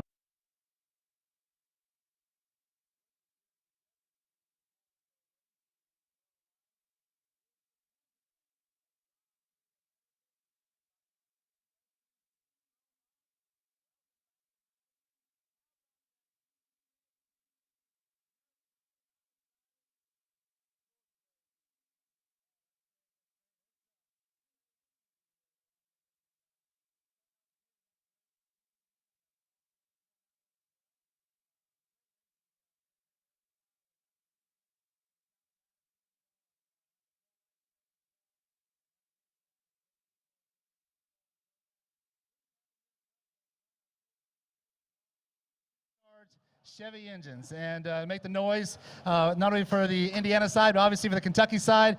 We're happy to be here and make some more noise. It brings back the flavor of yesteryear, the echo and roar in the Ohio River Valley. I grew up 5 miles from here, and you could hear them back then when I wasn't at the river, but I was dying to get to the river. Yeah, I mean, growing up, I think we all can relate to that, is going to these races when we're kids, and hearing the roar and the thunder and the vibration of those big Allisons and Rolls-Royce Merlins and Griffins and Packards. I mean, all that, and that was the aura of that time, and it captured a lot of us. And here at Grand Prix America, we want to bring that back. We want to fill that need of that raw horsepower, the thundering spectacle that they are, and we just want to showcase it and give it to the fans as much as they like the hydroplane racing. Dean, we keep mentioning to our fans along the shoreline and watching online at H1 Unlimited through YouTube, this is the second largest hydroplane class in the world. For a 2,700-pound boat capable of going 170 miles per hour, it is a compact lightning package. Absolutely, and Jerry Hopp, they own the straightaway record, the kilo. I think it is the 1 mile. They have 172 or 62, something like that. It's fast. I mean, but that's fast for a GP going straight. But when you put 3 or 4 or 5 out there at the same time, obviously they can't go that fast. But it lends for some great racing, and that's what we saw. Our 3 heats today were fabulous. Those are the ones that we are proud to be able to for you guys to experience it. We see it a lot, and we've got great teams. The GP79, the Bad Influence, a great program. GP14, the Hearns Motorsports, driven by Brandon Kennedy. The Hops are always they always fight to the better end. They're here every year, and of course we have the New Zealanders. You can't miss those guys. They're fast, and of course Bob Shelhay's bringing his GP12 out here along as well. So we've got a great fleet of GPs that are here, and we're just happy to showcase in front of here the fans in Madison. And you were reading my mind, Dean. What a great addition to the 2022 series with our friends from Waverly, New Zealand, Jack and Ken Lupton. They're no slouches. They're fast boats, and they want to win. Yeah, Ken Lupton, Jack Lupton, those guys are world champions in New Zealand. And if you ever watch any of their videos, I highly recommend you go on YouTube and watch them run, because there's one heat where they run 9 GPs at one time. It is the most amazing video that I've ever seen in GP racing, to watch all of those guys come to the line at one time and put on a heat. So those guys are fabulous people. They're so nice. They were helping the 79 last night. They're helping everybody in the pit area. The camaraderie in the GP class is just, it doesn't surprise me, but it's just so good to see that everybody gets along. Everybody wants to help each other because they want to race on the water. They don't want to leave them on the beach. They want to race on the water and put on a show for the fans. Tri-Cities, Washington up next for the GPAs, but lots of work to do here. Tri-Cities, then another event southwest of here, brought to you by American Hydroplane Events through Randy Lynch, the Jago Homes Owensboro Hydro Fair, the 3rd weekend of August, just downriver. Beautiful venue. I suggest to fans here, take a good look at that 3rd weekend of August. That's going to be a good show. Yeah, if you guys have time, please come down to Owensboro. Randy Lynch does a great job down there. We had a little unfortunate thing last year, but one of the best final heats that we've had in 2021, with Miss Owensboro winning the event, and just an incredible GP heat. I highly recommend going down to the southwest corner there in Owensboro. They put on a hell of a show. And not only that, folks, we will be partnering with HRL for that event as well. So we're going to have not only the contingency of the American GPs, along with the New Zealanders, we're going to have Canadian as well. So we're going to have a multi-international race that will be showcased there at Owensboro. We're looking for a big fleet of GPs and some fast racing. Should be a great event in Owensboro, and then you'll wrap up the season out at Mission Bay in San Diego, California. It's salt water, but boy, the GPs get over that Mission Bay water in fine fashion. Yeah, Jeff, those are my home stomping waters as a kid running up and down the beach. So San Diego's always been true to my heart, you know, just like as Madison is to you. And we enjoy going all places, but there's always that one, you know, and you're like, I can't wait to get there, you know. So San Diego's a big course. It's a mile and 2/3 for these big GPs. They can really wind them up. That's where you're going to see the big speeds. Obviously, the salt water is a little more dense, and the boats, you know, float a little bit higher than they do in freshwater. So a lot more buoyant, a lot more speed, and a lot more great racing. Great addition this year, Dean, with the Phenom Digital Pro Light Hydroplane Tour. Welcome addition to GPA. Great fleet of boats we had at Guntersville and here at Madison. Absolutely. We're so proud of having the Pro Light class, you know, picking up back with us with the Grand Prix America. We're on the cusp of getting 10 to 12 boats per race, and we're growing for it. But it's a great, all classes complement each other. You know, obviously with the Pro Lights and the GPs, it's a great package for the fans. A lot of big horsepower, a lot of noise, and some great racing. I got to get to work. Your chief referee, Malelo's giving us the cut sign. Thank you for joining me. Thank you very much.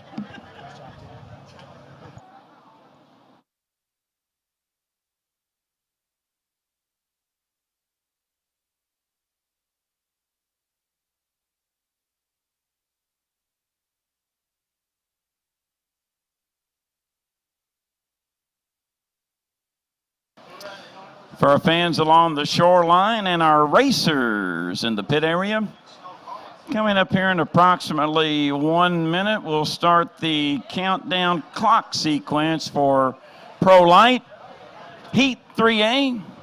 Stand by.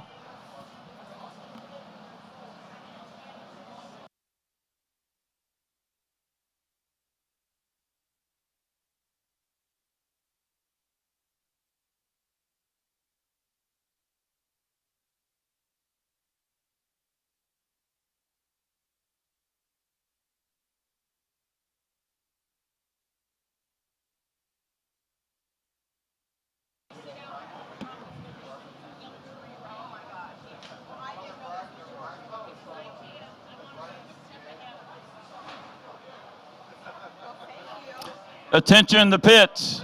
Attention the pits.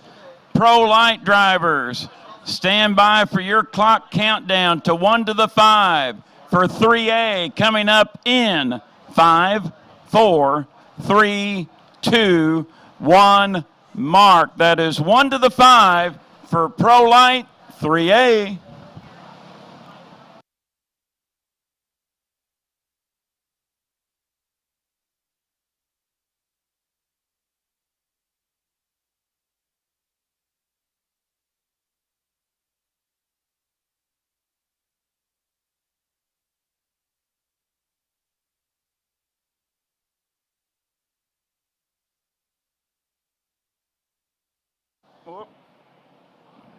Inside 30.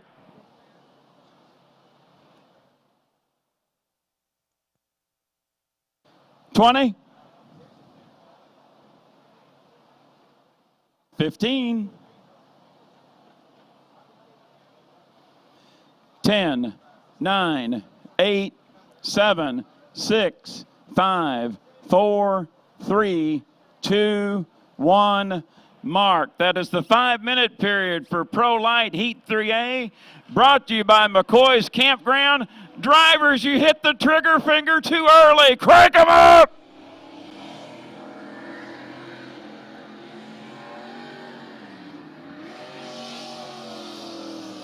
Dylan Godell out first, followed by Bobby King and Derek Smith. The Pro Light boats, 20-foot length, 10-foot width. 400 horsepower created by a 350 cubic inch Chevrolet engine, stock class, 1,500 pound, a racing vessel. Shoot speeds here in Madison about 115 miles per hour.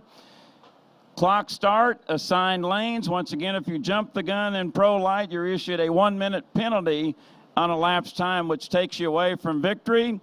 We're approaching the 4-minute mark from McCoy's Campground. Heat 3A, giving you the lane assignments and the drivers and boat names is WRX's Jordan Bear. Thank you so much, Jeff Haler. In lane number 1, it is the E54 Bows Back, driven by Dylan Goodell. Lane number 2, the E79, that Little Damn Bad Influence, driven by Derek Smith. That is the bright orange boat that's coming up the backstretch right now.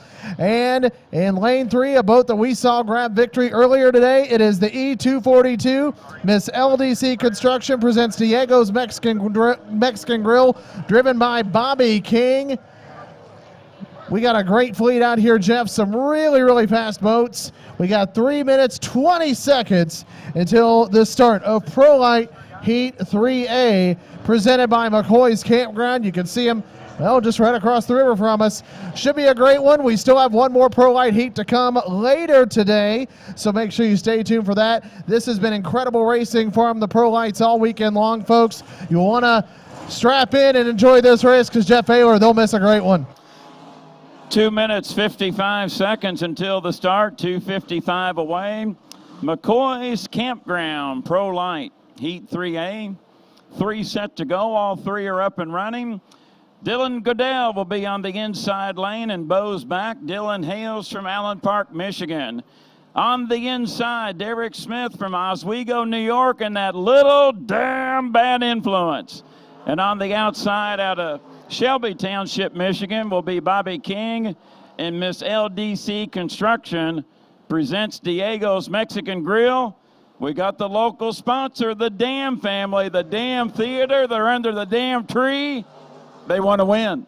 They do want to win, and their boat looks awfully good out there. Another local sponsor, of course, Diego's Mexican Grill. Miss LDC Construction presents Diego's Mexican Grill. Bobby King looked awfully impressive earlier today when it picked up the victory in the earlier preliminary race. Of course, LDC Construction presents Diego's Mexican Grill, and also that Little Damn Bad Influence, but also Bows Back, Dylan Goodell out there as well. We are now under 2 minutes to go until Pro Light Heat 3A, again presented by McCoy's Campground. We'll see how many more times they make it around before that clock hits 0. Again, as Jeff said, they cross that line before 0. It is a 1-minute penalty and pretty much takes you out of first place. So Jeff Haler, we're at 1.5 minutes. Nice alignment here, Jordan. Goodell, Smith, and King. King probably a slight favorite on paper here in lane number 3, but Derek Smith is a wonderful chauffeur out of New York State. You can't count out that Little Damn Bad Influence. You really can, and that boat looked awfully impressive both times it's run this weekend so far. Derek really knows how to turn extremely well. That's one thing we saw earlier today, is he times his turns really, really well and has it just perfect because he doesn't want to give up too much time if he's not on the inside lane, and he'll have to really make it up because he's going to have a fast boat right to his right, and he's going to have to speed it up quite a bit. And we see it coming up at 45 seconds, Jeff. We got a boat right here that may be just a tad early. I think they'll be okay, Jordan. That's Dylan Goodell. I think Dylan will be okay, but the trouble with that, when you come up early on the clock, that could affect your start at full momentum at 0, where the other 2 drivers will have more RPMs coming to the line. We'll see how it fans out. 25 seconds away. 25 seconds away. Goodell coming around turn number 2. Again, going to have to start speeding it up. We're now under 20 seconds. Smith and King are right behind him. Jeff Haler, they're coming to the start-finish line. Madison, buckle up. It's McCoy's Campground, Pro Light 3A. All 3 in turn 2 were 5, 4, 3, 2, 1. Mark, and we're racing. It appeared Dylan Goodell was quite a bit over the start line. We'll call it physically in McCoy's Campground, Pro Light 3A. Goodell leads him down into turn number 1, but here comes Bobby King with a ton of boat speed on the outside in lane 3. Goodell, your leader, off the turn. King in second, Smith in third. It is a good start, according to what I've been told here, a good start. So there we have it. Goodell currently in the lead, and right there, though, is going to be Bobby King on the outside. Derek Smith there, too, in third place. But what a race we have coming down to turn 2. Goodell's going to try to hold King off. Start was good. Dylan Goodell driving a dandy on the inside, and here comes his neighbor from Michigan, Bobby King, on the outside, and LDC Construction presents Diego's Mexican Grill. Goodell, your leader, but King closing. Derek Smith in third. That Little Damn Bad Influence. We'll look at the monitor. Deck-to-deck racing right there at the entrance pin of turn number 1. Goodell gets there first, driving for Wheeler Baker out of Chester, Maryland. Where is King? He is there. No, Goodell extends it off the turn, make it 5 boat lengths. 5 boat length lead for Goodell, but King is not going anywhere, and we're starting to see him get closer. They're getting close to Deck. You know King is there, and he's coming right alongside Goodell as they head to turn 2, Jeff. Side by side dueling in turn number 2, working the second time around to 4. Goodell driving a doozy on the inside, but there is King on the outside. We're halfway through it. It's Goodell by 10 feet after lap number 2, and now King extends it out in front. But you see Goodell on the buoy row, shorter way around. King needs to remain on his outside, traveling around more water. Boy, Goodell hit a hole. He retook the lead.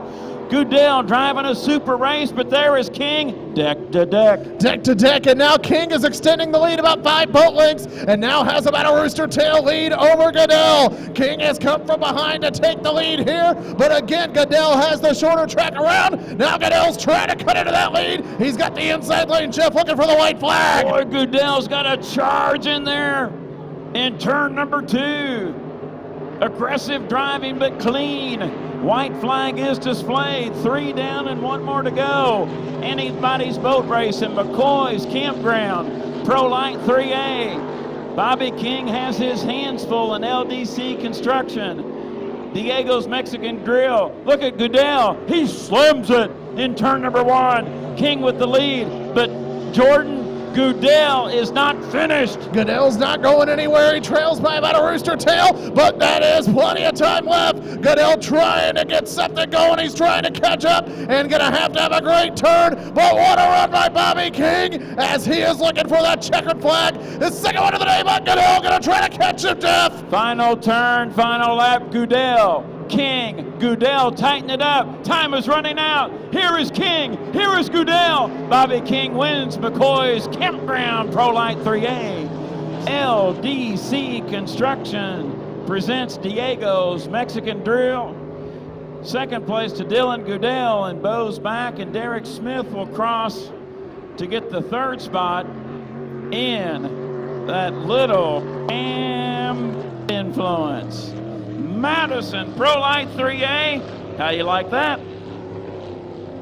What a race. Man, what a race there in Heat 3A. Man, Goodell ran one whale of a race on the inside lane, and he was trying to hold King off, but man, King's got a lot of boat speed in that E242. King got to be one of the favorites heading into the final tomorrow. But my goodness, what a race. And I know the fans along the shorelines here loved it. Jeff, man, we've seen a lot of good ones today. Boy, Goodell driving for Wheeler Baker today, and wow. That was impressive. That was really impressive. Outstanding driving by Dylan Goodell out of Allen Park, Michigan. Bobby King out of Shelby Township, Michigan. And you see on the monitor, there's your winner of McCoy's Campground Pro Light Heat 3A, Bobby King. LDC Construction presents Diego's Mexican Grill. Wow, an impressive showing by Bobby King. And again, we will see one more Pro Light race coming up a little later on this afternoon. That'll be Pro Light Heat 3B coming up a little later on. But next up on the water, we'll see the Unlimiteds for the Showdown Last Chance Heat. That's coming up here in a little bit. See on the monitor, Bobby King already out of the cockpit, and the LDC Construction presents Diego's Mexican Grill. Kind of had to put a little extra queso to it. What you think? He absolutely did. And I'm going to miss this after this weekend's over, Jeff. I really am. But, man, what a race indeed. And I know the people at Diego's, Rosa, and the entire crew have got to be happy. And they have run some great racing. Again, unfortunately, got hit with a penalty yesterday. But they have run 2 great races. Looked really impressive earlier. Jordan, before we conclude today, and we've had a lot of fun up here, and we've got one more day to go, but I want to thank our on-site engineers, Tana Morissette, Mike Morissette, you have just been gold to work with the last 2 weekends. This is the first ever race I've worked where I don't have to chase lane assignments. I don't have to chase boats in a heat. Thank you, thank you, thank you. You both earned the gold star. And if you go to Diego's, the extra queso is on me. Tell them to call me. There you go, Jeff. There you go. No, man, they have been so great to us, have made our lives just so much easier since we have been here. And I look to my right, Jeff, and I see cranes, it looks like, on one of the strong racing boats. That would be the U8 Miss Tri-Cities, driven by J. Michael Kelly. He is about to head to the water because, Jeff, we got some H1 Unlimited racing coming up here in just a few moments. I'm looking around for Brad Luce because I know he's going to be joining you here for those races. But, man, what a good one we got coming up. What about tonight? Rooster Tail Music Festival. Yes, sir. Starts at 6 p.m. down at Bicentennial Park. Got great, great music tonight. Run until about 10 o'clock. For the first part, but then of course Welcome back to Madison, Indiana Governor's Cup. We are ready now for the final heat, the championship, and here's the lineup. From the inside out, Miss Budweiser, Smokin' Joe's, Pico American Dream, and Harvey Motorsports. They're the front four. Two trailers. DeWalt Tools is trailer number one. Miss Easton Hotel has the substitute driver, Mitch Evans, in the U99. Let's go down to the docks for that story. Mike, you earn your way to the final and have to give up the boat ride. I know that's tough. Yeah, it is. I got real bad lower back spasms, so I figured if I can't drive the boat hard, it'd be smarter to put someone else in. So I decided to talk to Mitch and see if he'd drive the boat in the final. So I think he earned this ride, don't you? Well, yeah, I think so. And I think, you know, he had some misfortunes last week, and just a good opportunity for him to get in the final. Well, I'm sure that's going to be exciting for Mitch. And as we look down, we've got the green flag, and we're underway into turn number one. And look at how those boats spread out in the turn.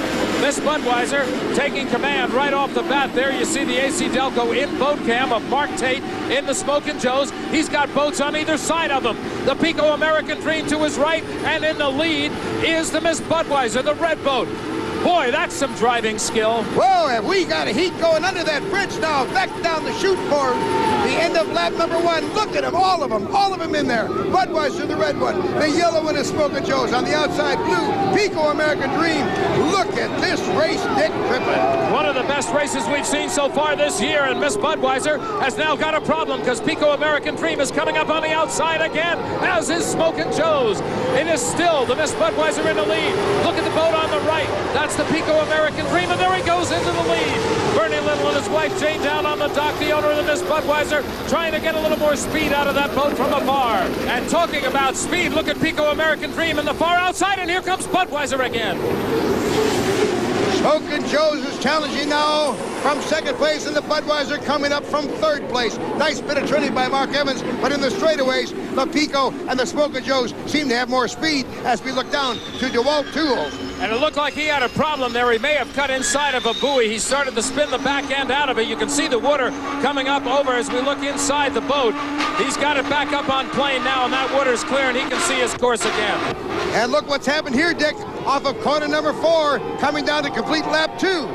Smokin' Joe's has taken the lead. Mark Tate finally taking advantage of that inside lane, inside to the Pico American Dream. Dave Bilwalk had the advantage on speed for the first lap or so. Now he's going to be playing catch-up, and with Mark Tate getting a little bit more speed on the inside, who knows what can happen. Meanwhile, the DeWalt Tools boat, the hometown boat for Madison, Indiana, is back into things, and look at it. They're mixing it up again. Again, the Pico American Dream challenges from the outside. And checking the Zodiac speed, it's 150 mile an hour on lap number 2 for the Smokin' Joe's. There you see Mitch Evans' boat, the Miss RS Easton Hotel. He is in the seat for Mike Egrid, who apparently had some lower back problems after his last race. Jim Harvey Motorsports team boat, Steve David. He's hitting some rough water out there as he comes down into the far turn on the other side of the... Whoa, he really broke some waves over there. That's where a couple of the boats have spun out earlier today, but he holds it in there. Meanwhile, some problems for Dave Bilwalk. We don't know what happened, but Dave Villwock all of a sudden lost some power. And that gives Mark Evans second place. Mark and the Miss Budweiser now second place to this boat, the Smokin' Joes with Mark Tate. Wow, what a turn of events for the Pico American Dream, who's back up on plane. He's got his speed back, and now he's trying to get back into the chase. Oh, Steve Boomer, and that crowd really happy now as we look from the Labatt Eye in the Sky. We're coming around on lap number 4, and a good lead now for Smokin' Joe. This will be, if he maintains, will be his second victory of the year. So the Pico American Dream all of a sudden loses power. That puts the Smokin' Joes out front all alone, unchallenged. All he has to do is, number 1, keep the boat on the water, and number 2, keep the power to it.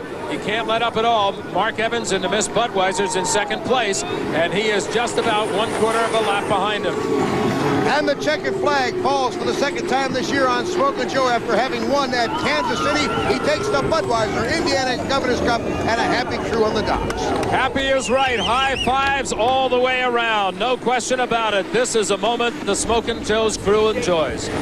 Well, one of the better boat races we've seen. I'm sure you liked it.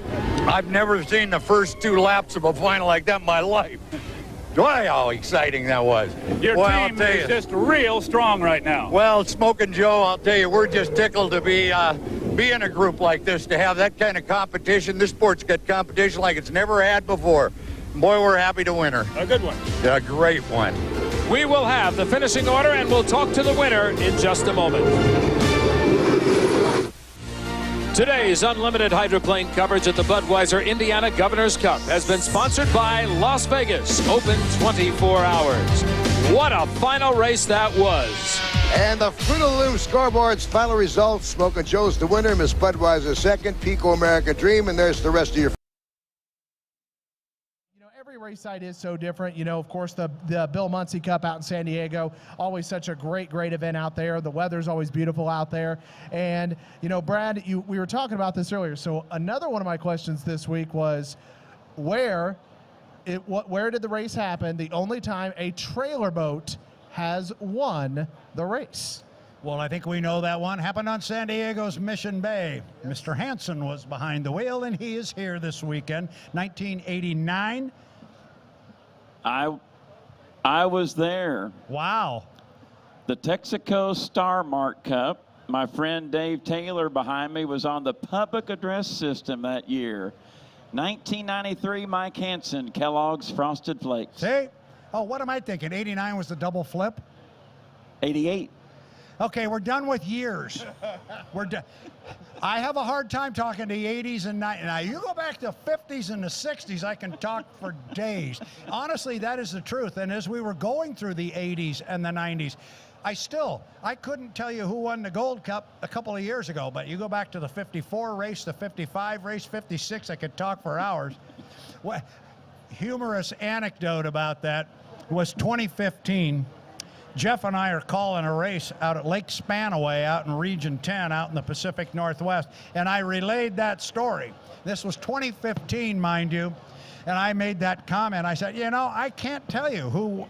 I can tell you from the 50s and the 60s and the early 70s. I said, but I can't tell you who won the Gold Cup 2 years ago. About 2 seconds later, there was a tap on my shoulder. It was Kip Brown. He says, I can tell you. Of course he could. He won. He won her. You know, and I think sometimes people, as you mentioned the Gold Cup, it's so special to just win that once. You know, I was talking to Steve David one time, and, you know, he said, you know, Steve David accomplished so much in his career. It's the one thing he never accomplished, and it's the one thing he said he just misses so much. So, you know, obviously it just goes to show you how special winning that is, and he was so close in 2013 before he got called for a lane encroachment, and Kip Brown was able to grab the victory in the 96. So, you know, it's special, you know, winning that Gold Cup. Corey Peabody, I know, still in Cloud 9. In fact, he said the Gold Cup trophy's here with him this weekend. It's sitting in his trailer over in the pit area, and I kind of maybe have taken a peek because it is an amazing sight to see. You know, Jordan brings up a great point, Brad, because that APBA Gold Cup, listen to these drivers that was so close and never won. Jim Kropfeld, Mickey Riemann, Howie Benz, Steve Reynolds, George Woods Jr., what does he have the record for the most runner-up finishes in a Gold Cup? It was an incredible streak that you did not want to have. Something like 6, 7, 8 Gold Cups in a row. Yeah, he was like a bridesmaid just over and over and over, and it got to be a joke. And he was a great driver in his own right, but he just couldn't quite get over that hump. Incredible. Of course, I always liked that when Worcester had the Ellis Park Thoroughbred Racetrack as that sponsor on the old U8. Tell you what, I'm going to step away for just a moment. I want to confirm one thing coming up on our last chance heat for the Madison Showdown format. I just want to check one thing with the officials. I will be right back. It's kind of unfair. We make you call this race, that race, this race, that race, and you finally get done, and then we start interviewing you. And you ought to be able to go down and get something to drink, my friend. I think you've earned a break. Well, that's all right. You know, I'm getting ready to go walk down to the pit area myself because I see the Goodman Real Estate boat being lowered into the water. Strong Racing, that is J. Michael Kelly, also going to be lowered in, plus the U11, Miss Colleen as well. So I'm heading down to the pits. He'll be down in the pits. We're going to go racing. Jeff, I'm going to step away for just a moment.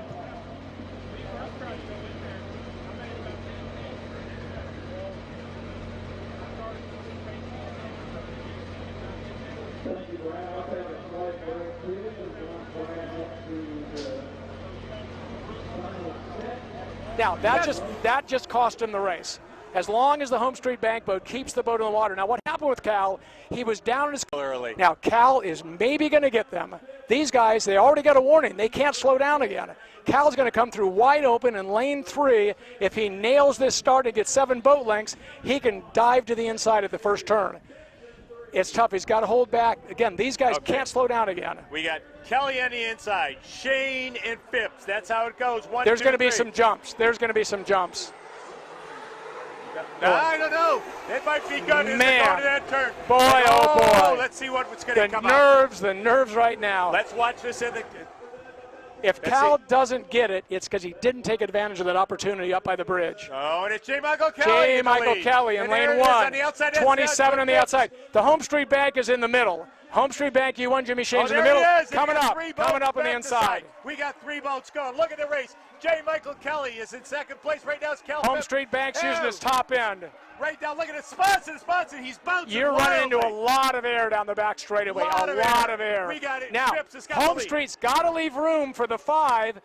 27 doesn't overlap. He's got to leave room for Home Street. This is a tight turn. Let's hope they get through this thing clean. This is going to be real dangerous. Tough turn.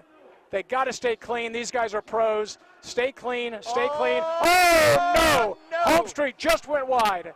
That may be a penalty. That could be a penalty in the 27. Oh, Jimmy Shane. That could be a penalty. We're going to wait and see what's going to happen. But right now, Jimmy has got the lead. Jimmy Shane in the Home Street Bank has the lead. In second place, Cal Phipps in the Dalton Industries boat. In third place, J. Michael Kelly in his Rooster Tail as they go into turn 1 after lap 1. That was a really Two tight things turn. to observe. 27 should have accelerated at the entry to that turn down there and had momentum at the start.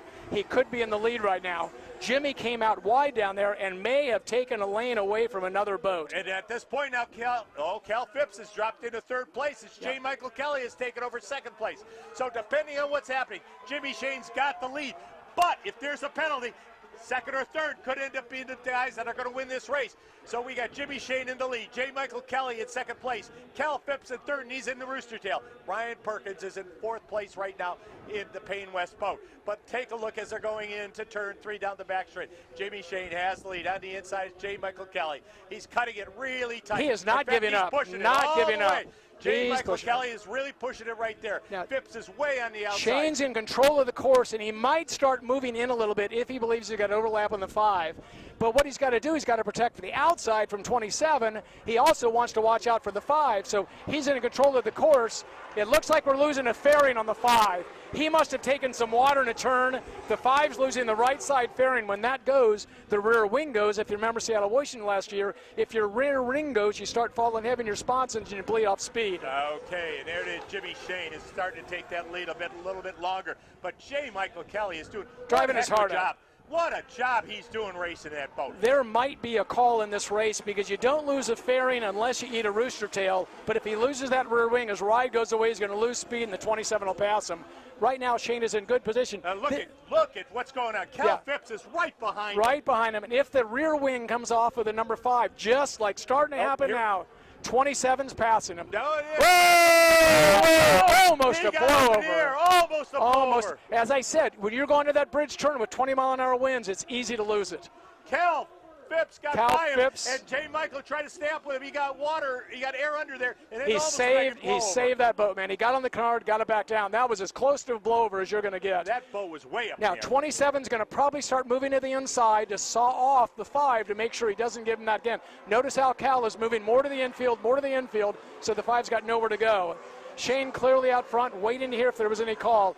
Take a look now as the 5 goes past. You're going to notice the right fairing gone. The right fairing is gone. Your handling goes away a little bit, but it's still got the rear wing, so it doesn't cause the sponsons to dip. What caught him was almost blowing over in the far straightaway. So now. Cal Phipps not giving up. Not giving up. Cal Phipps catch him? Steve, does he have a chance to catch him? Not unless you got to back off into the wind. Cal's going to drive his heart out. Going down the wind, you notice Jimmy's using the canard, keeping the boat in the water. His job now is run smart, keep the boat in the water. You know Cal's charging you, but you got to stay in the water to win the race. So Shane right now unofficially in first place. We got Cal Phipps in second. Jay Michael's going to have to sit back because Cal is sponsoring walking big time too. Right by that bridge, you got maximum wind, maximum speed. That's where things can go wrong on you, and that's what happened to Jay Michael last time. He is truly reeling him in. He is reeling him in. He's not giving him up. He is not giving up. But again, Jimmy's in control of the course. The Home Street Bank's in control of the course. 27 is not giving up, and he is gaining on him every so little. But what Shane's going to do is push him out a little bit. 1 lap to go. 1 lap to go. One lap Jimmy to go. Shane in the lead. Cal Phipps, the Dalton Industry boat, second. But it's the Home Street Bank boat bouncing through that turn. Go, my Lord. Jimmy's driving his heart out for the hometown fans. The 5, once he got loose over there. The 5, the fairing is off. That boat is just once he got loose over there and had to back out of it, that was the end of his race. He's just keeping together for third. Look, I'm going to tell you, he is absolutely 27's getting him. through the turns, Jimmy's got the race again. Oh, Cal Phipps! Cal Phipps! Almost blew it over. Again. Now, that just cost him the race. As long as the Home Street Bank boat keeps the boat in the water. Now, what happened with Cal, he was down in his canard to fly the boat out of the turn to accelerate, but in doing that, the wind caught him. He had to get out of it. You get out of it, you lose. That is the second time. He's doing it again. Oh, he's over. He's over. The 27 is over. It's over. He crashed. So he did go over. All right, he's over. We're going to hope he's okay. The race is going to be a red flag. Red flag. They all shut down. However, we had finished 4 of the 5 laps. So the race is called as it finished. Now, the cause of stoppage is the 27 blowover. So what's going to happen? The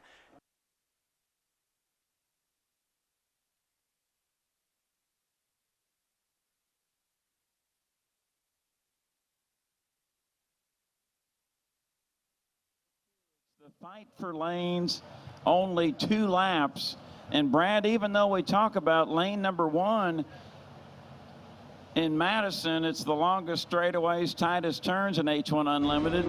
Maybe with 2 laps, maybe lane 1 is ideal if you can get through turn 1 clean. Yeah, if you get through turn 1 clean, so. Now, the other piece to the puzzle, we're talking about a last chance heat, the way we've done this for years and years and years. The winner advances. In this format, the winner advances, so does the second place boat. The second place boat and the winner advance to the front row of the winner-take-all final in the Madison Showdown. So we've got 2 really good heats coming up here. Checking on the watch, we're coming up on 8 minutes here. Our drivers are getting strapped in. On the monitor here, and those watching on the line can see Jamie Nielsen climbing aboard the U11. He's going to be joined on the water by the U91. The Goodman Real Estate, driven by Jeff Bernard. Then it's J. Michael Kelly driving that U8, the Miss Tri-Cities. Mike would like to have a good run here. Oh, exactly, Brad. And the top 2 finishers, as you mentioned, will go to that final heat. But thank you for that clarification. This 2-lap last chance. Yep. Sponsored by Rivertown Pizza This is going to be very, very interesting. If all three get to the line at 0 at full tilt, turn 1 is going to be very, very interesting because it's only a 5-mile competition heat, not 7.5 miles. That's a big difference. And you and I talked about this in Guntersville a lot. We've talked about it here a little bit. You know, is Kelly going to get the inside? Is Bernard going to get the inside? Which one of them? What's the advantage and this and that and everything? Jamie Nielsen is not afraid to poke his nose on the inside lane. We have seen it over and over again. And if he gets the jump on you, you'll have your hands full in 2 laps getting around him. But Brad, we've mentioned this about Jamie Nielsen at Guntersville the last 2 years. He has a great knack of settling in lane number 1. Watch for the Chartreuse Royal Blue Carnival Orange boat driven by Jamie Nielsen. If I had to lay a little bet on it, I think he'll get lane number 1. I think that's where he wants to be. I think it is too, and I think I would bet right along with you because I still think, and I might be wrong, I haven't spoke to him about it, but I still think maybe J. Michael Kelly might have in the back of his mind, he might have getting bit down there in lane 1 on the inside down there last year. I don't think he wants to get in there. Plus, first 2 boats advance to the front row where they will join Corey Peabody and Jimmy Shane. Pressure on Miss Madison racing driver Jeff Bernard in front of the hometown fans. You definitely do not want to finish 3rd in this one. You want to be in the top 2 to transfer. And we are inside 1 to the 5, Jeff, and then an all-out H1 unlimited milling period for the 3 boats is going to take place. Jeff, it's this Madison shootout format. There's a lot of marbles and chalk out there in this one. 2 boats are going to advance to the front row. The lid's down on Jeff Bernard. They're sticking the lid down on J. Michael Kelly momentarily. Buckle up, Madison. Here we go. Rivertown Pizza, H1 Showdown, last chance heat. We are now 5 minutes and 20 seconds until the start. Last chance heat, H1 Unlimited Showdown. Top 2 advance to the winner take all 4-boat final heat. Here in Madison, we now are 5, 4, 3, 2, 1 mark. That is the 5-minute period for the Rivertown Pizza H1 Unlimited Showdown last chance heat. Drivers, light up the Lycomings. Light the candle. I like that. Here we come away from the dock, or as my son likes to say, lids are down, lines are off, adrenaline is on. Let's go. First away from the dock was Jamie Nielsen, but coming off to his right and going to lead him down the river is Jeff Bernard in the U91, the Goodman Real Estate. Then it is Nielsen, J. Michael Kelly still sitting at the dock. Still got crew members, I think. Nope, they are off the boat. And here comes J. Michael Kelly in the U8, the Miss Tri-Cities. 2 of these boats are going to advance to the front line of the final where they will join Corey Peabody in the U9, the Lynx Healthcare, and Jimmy Shane in the U1, the Miss Home Street. So J. Michael Kelly, the final boat out of the pit area in the U8 Miss Tri-Cities. So Brad, we are now 3 minutes, 55 seconds away, all 3 up and running. Fight for lanes. Brad, the milling period, this is our first time of the weekend we see the 5-minute warm-up period. You can cut through the infield, back chute to front chute to back chute. There's a lot on the line in this one because the drivers have pride. You do not want to finish 3rd. You do not want to finish 3rd because while there are not national high points at stake in this heat, there are in the final. So if you want to play for some of those high points that are on the table in that final heat, you got to get in there. And I got something for you. The national high points lead right now, the leader is Jimmy Shane in the Miss Home Street. Are you ready for what the margin is? 151 points over Corey Peabody in the U9, the Lynx Healthcare. So you think this is important? You better believe it. And all milling period rules are at play here. You can't cut somebody off. You got to have 5 boat length overlap during the milling period, 7 while we're racing. 80-mile-an-hour rule is in play. This is a regular boat race, just 2 laps. And +2, Brad. The third place boat in this one will be scored 127 points, and then we'll determine the point totals on how the finish is in 1, 2, 3, and 4 in the final. Third place here will get the 127 points for the 5th slot. That's a great call, and thank you for pointing that out. They also will be the alternate, and we were told the boat would be in the water. J. Michael Kelly cuts the race course, comes down here across start and finish line. They've been struggling. They're looking better the last couple of times on the water. He'd love to pull this one together. Coming up on 2 minutes, Jeff. 2 minutes. 2 minutes until the start. Rivertown Pizza, H1 Unlimited Showdown, last chance heat. Here's Bernard by the start-finish line buoy. In Miss Madison Racing, U91 Goodman Real Estate. Here's Jamie Nielsen in the U11 Miss Colleen. Brad, I really think Nielsen could get lane 1. I don't think he's going to cut.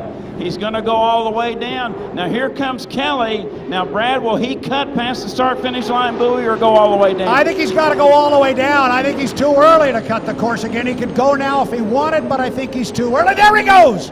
There he goes. Well, that's why he drives and I announce. Coming up on 120. Here comes Jeffy. Jeffy will cut through the. You don't think this heat means something, Jeff? This is. Hey, watch Mike. He's got to come. Boy, now Nielsen he's going to have is to come parked. again. Nielsen is parked perfect for lane 1 right now. 5, 4, 3, 2, 1. Mark. There's the 1 minute period for the Rivertown Pizza last chance H1 Unlimited Showdown.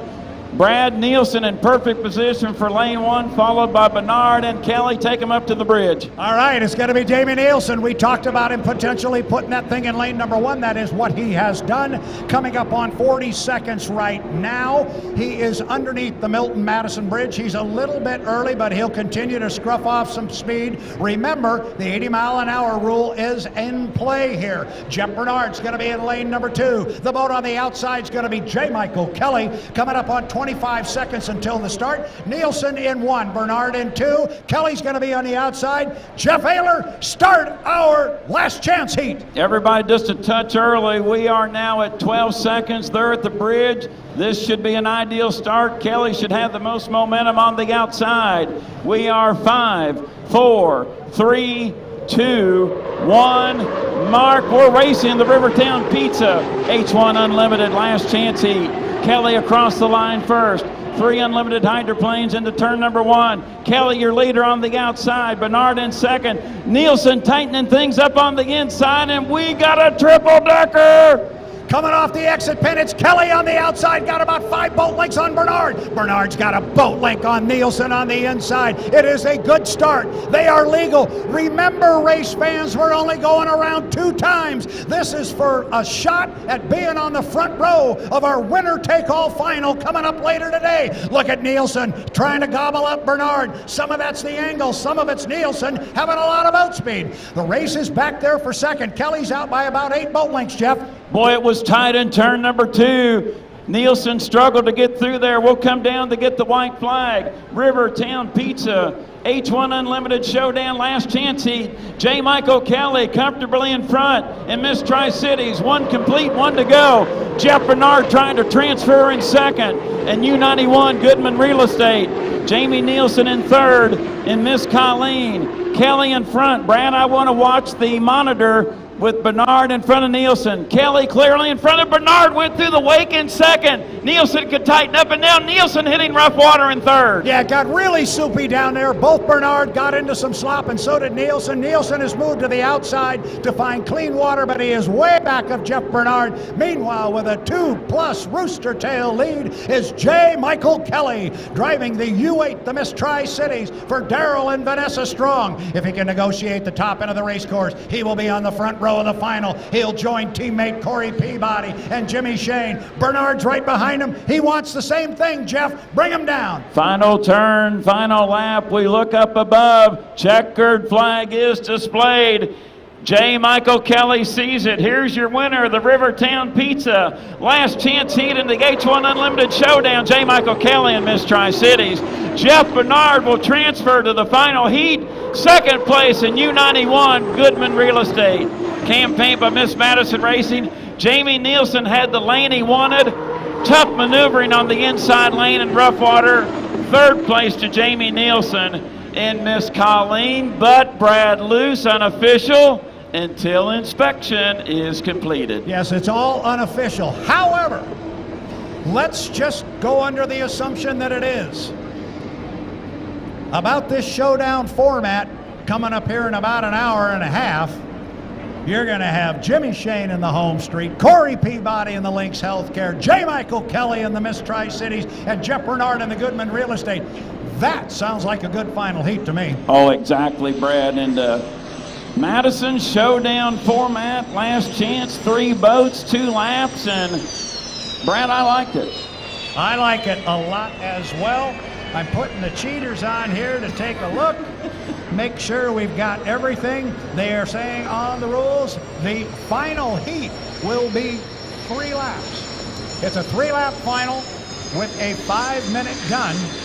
And I think that's fair to the customer or race fan. I do too, and the other piece to that puzzle is, as we said earlier, race teams, owners, drivers, they've all been a part of putting this thing together, and they've all agreed that this is a pretty good format, and part of it for the race teams was to cut down a little bit, if possible, on the wear and tear in the boat, so they've cut it back on a couple of laps.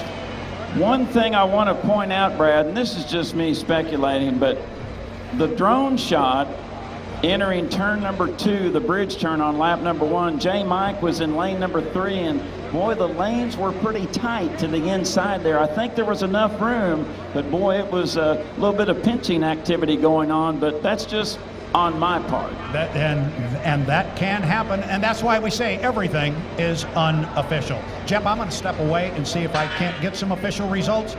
Keep it up, keep it going. They're congratulating J. Michael Kelly on the deck of the U8, the Miss Tri-Cities.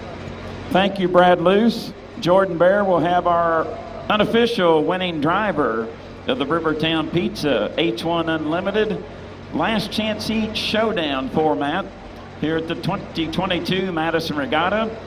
Beautiful drone video from the infield if you're watching online at H1 Unlimited through YouTube.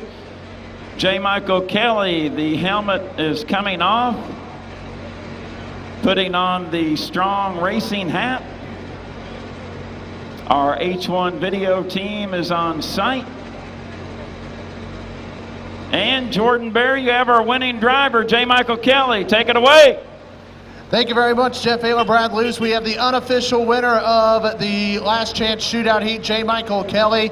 Mike hit the start, appeared to be pretty solid, and man on the outside, had great speed, and really from start to finish, your boat looked awfully impressive. I can't say enough about these guys. They've been working their tails off since Alabama. Really been struggling to find speed. Boat ride's been amazing. As a driver, I kind of failed out there, kind of got my time marks all screwed up.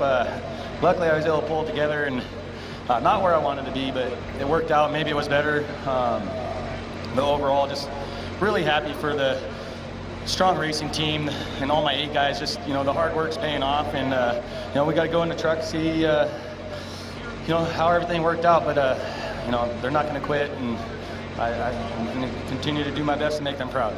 You know, you mentioned that you still have one more race, again, unofficially, of course, as to everything has to be under review, but assuming if everything goes through, you have one last race, you got some great speed, other boats out there, you and, of course, Bernard going to be out there as well.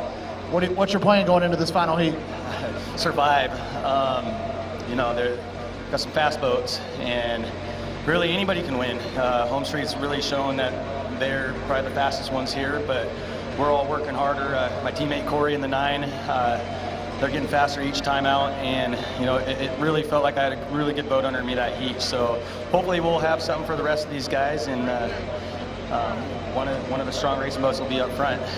Awesome. Well, again, unofficial winner of the last chance showdown heat, J. Michael Kelly. Mike, we'll see you later. Yep. Thank you, everybody. I hope you guys are having a good day, and a lot more racing to go. Thank you. Jeff Ayler, Brad Luce, back to you guys.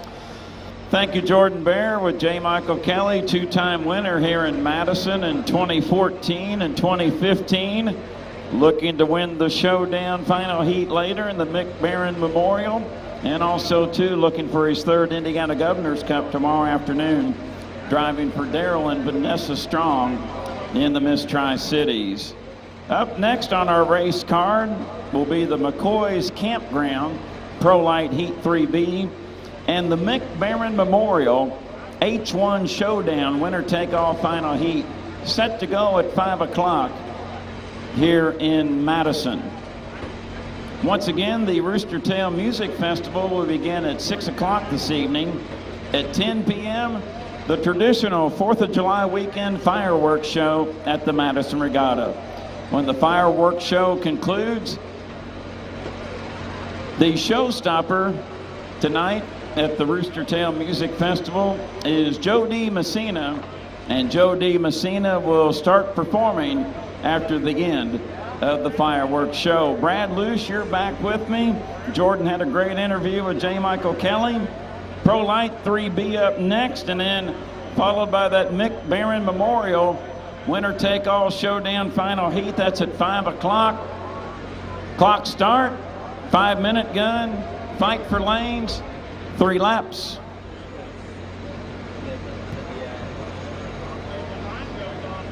Yeah, I'm liking this. I'm liking this format. I like the fact. One of the things I like about it, Jeff, I like the way it builds toward.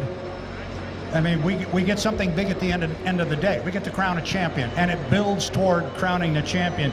When you get down there next time, Jordan, after the guys run, of course, now you're going to interview a winner, and I'm going to go way out on a limb here and say they'll probably be pretty happy. Ask these guys what they think of this. What do they think of this format? We're talking to fans and asking them for their input, but let's ask these drivers. What do you think of this? I mean, how are you doing? You liking it? I really am, because to me, more action, more hydroplanes on the water, to me, always makes for a better show. And to me, again, the big thing is this is also national high points. So this is huge to these drivers as well. I mean, even this last chance heat, a chance to get back out there, try to race against some of the best boats. I mean, the fact is, these are boats that they're going to have to go up against tomorrow when we do 1A, 1B, 2A, 2B in the final. So this is a chance for them to see some of these fast boats, a chance to really put a statement to the other boats saying, I am here to win heading into tomorrow. Absolutely. Send a message, as we like to call it. So, J. Michael Kelly's ride hanging over the trailer. We're getting ready. What did I hear? You've got some pro lights on the card for next, Jeff Ayler. I think they are on the schedule next. Yeah, Pro we got Light that Heat set 3B. to go at, I'm sorry, Brad, I didn't mean to step on you. At 4:30, McCoy's Campground Pro Light 3B. Then at 5 o'clock, the Mick Barron Memorial H1 Showdown winner take all championship heat. That will be at 5 bells. Had good racing so far all across our card, the racing card today, and we're not done. More pro lights. Jordan Bear's yawning here. We've just about put him to sleep. I don't know what's happened. I'm going to hand him the mic. I'm going to step away. Yawning? Yeah. You guys are ready to go yawning. here. Wake up, young man. Wake up. I am awake, Brad. Just taking a little bit out of me. That's all I'm saying. Again, of course, everything, as we always say, as I said down there, unofficial, is that everyone to use everything else, self-inspection, okay? As you can see, we're not saying just next to anything on the block of drivers last weekend, but on the surface, yes, we are right around 13 Michael Kelly. Yeah, unofficially, moving on to the final. You still want to do some more? Sure. Elliot, the road will stand in the white with the microphone going to the crowd. You can.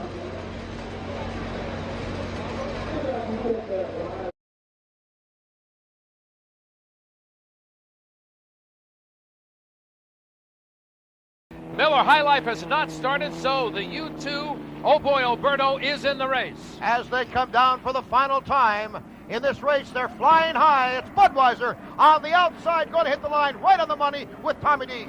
Tommy Neath is in the lead as they go down into the first corner. On the inside, it is the pink boat, Circus Circus. Look at this battle. Circus Circus is right in there, but he's now being challenged by Competition Specialties. It's Budweiser on the outside. Competition Specialties on the inside and right in the middle. Breaking free of the pack now, Johnny Prevost, Baton Rouge, Louisiana, in Miss Circus Circus. So it's the Circus Circus with John Prevost in lane number 2, out in front by a boat and a half length over the competition specialties. On the inside and on the outside, hidden by the Rooster Tail, is the Miss Budweiser as they come into corner number 3. Lots of action to watch, and now they try to keep that lane tight, and Lauterbach is up and over. Larry Lauterbach looked like he went up and over the Rooster Tail of the Circus Circus. He tried to hold that tight buoy line. It appears that he is right side up, still in the canopy. Larry Lauterbach, we can see some movement. He's now opening the canopy hatch by himself. A scary ride for that boat. He rode right up on that Rooster Tail, and as the completion of lap number 1 comes down, the red flares are out. They're going to stop this race. Let's take a look at it again, Jim. Look at how he just glides right into the Rooster Tail. He really had no place to go, and he takes himself a ride. It shows you the power of that water. Yep, watch him. He just starts to ride up in the Rooster Tail now. He's completely in the Rooster Tail. Comes up, goes sideways. As he comes down to his left side. He's lucky that he landed right side up from that position, and he's okay. The rescue crews are there. The driver is out. It's okay, but they'll have to restart the heat. And we'll be back with the restart of the final heat here in Madison, Indiana for the Governor's Cup as we come back in a moment.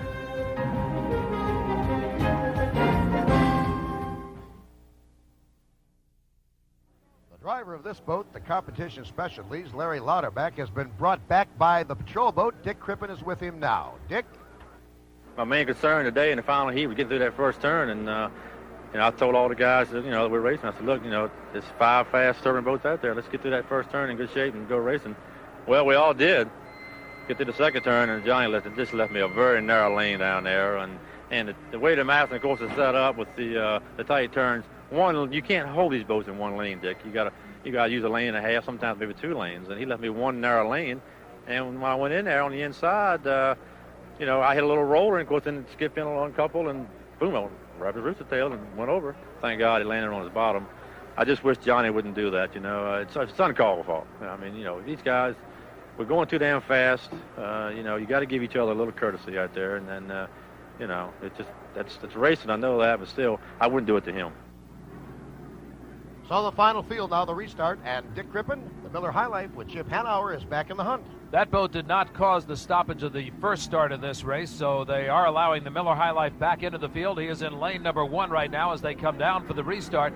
Watch the Budweiser very closely. He's in lane number 3 right now. Lane number 1 is the Miller High Life. Lane number 2, Mr. Pringles. The Budweiser in lane 3, and on the outside for the start is the Oh Boy Oberto, George Woods Jr. It's Budweiser in lane 3, hitting the line on the money, followed by the Pringles, and on the inside, the Miller High Life as they dive down to corner number 1. Budweiser taking the lead on the outside. Watch out for Pringles. He's in that Rooster Tail. Scott Pierce trying to move up in there, and of course, on the inside, it's the Miller High Life boat, Chip Hanauer. Hanauer now tries to get that extra power to that turbine engine, and look at the Budweiser, a great run down that back chute.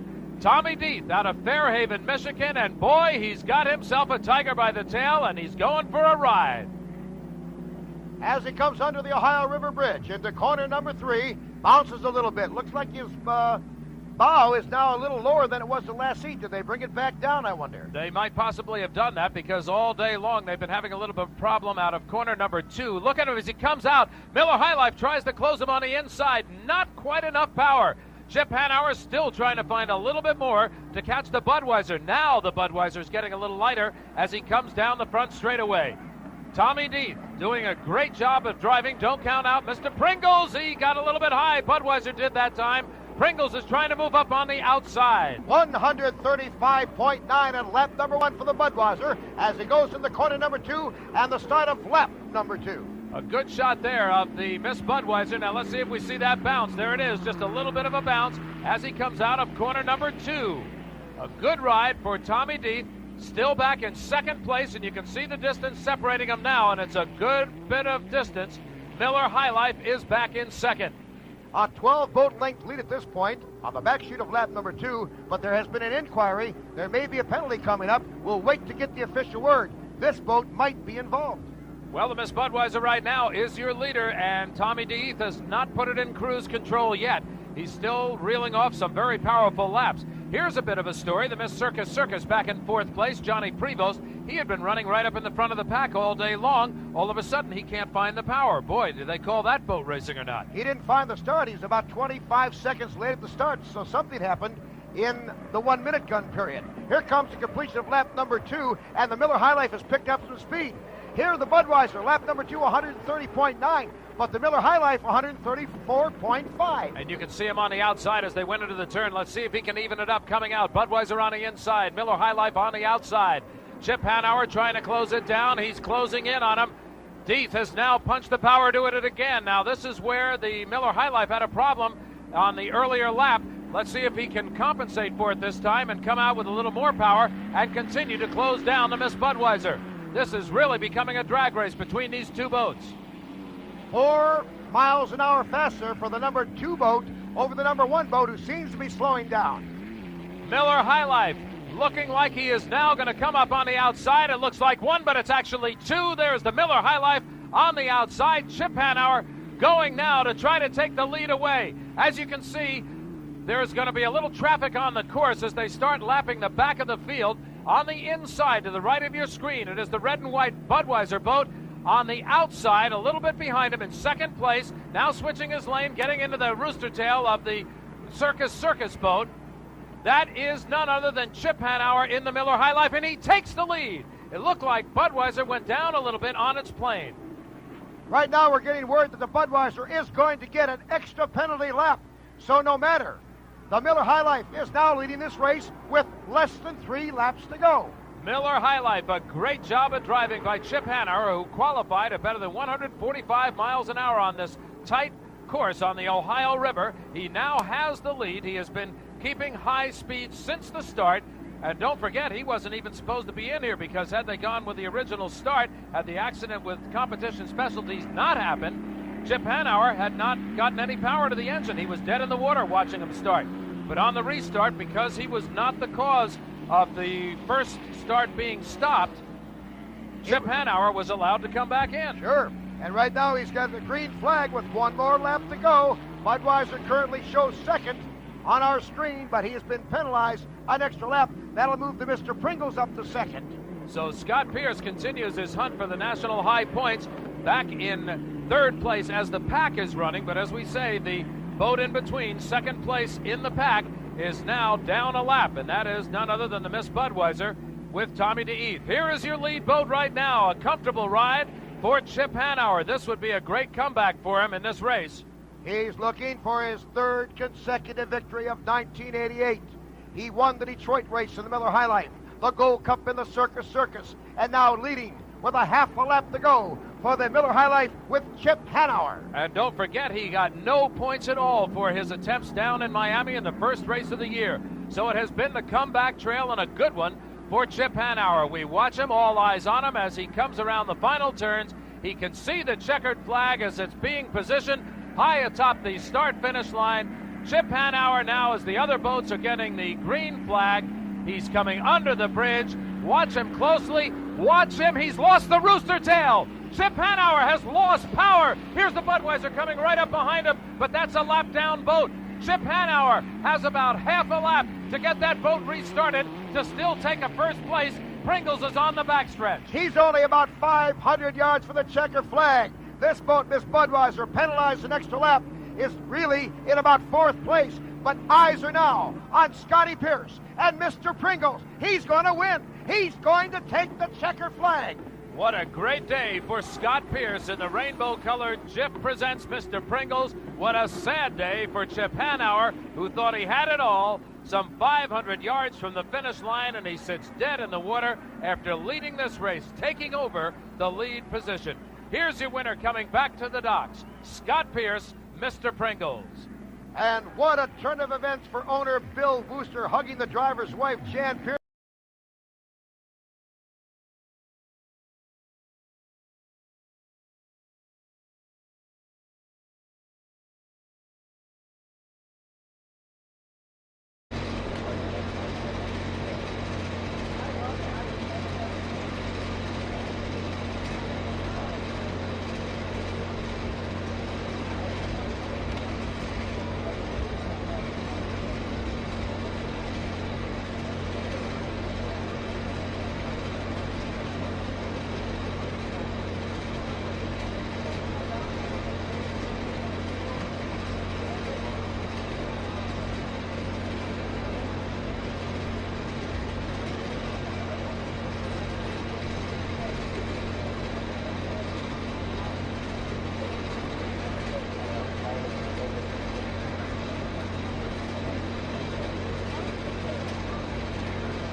chance on the show line as we get ready to put the next one. I think we have some general sponsors to announce. We want to thank the following sponsors: Miller Automotive, Riverboat Inn, Home Solutions, and Cedar Shine Auto Beach Family, and Windows Mentoring.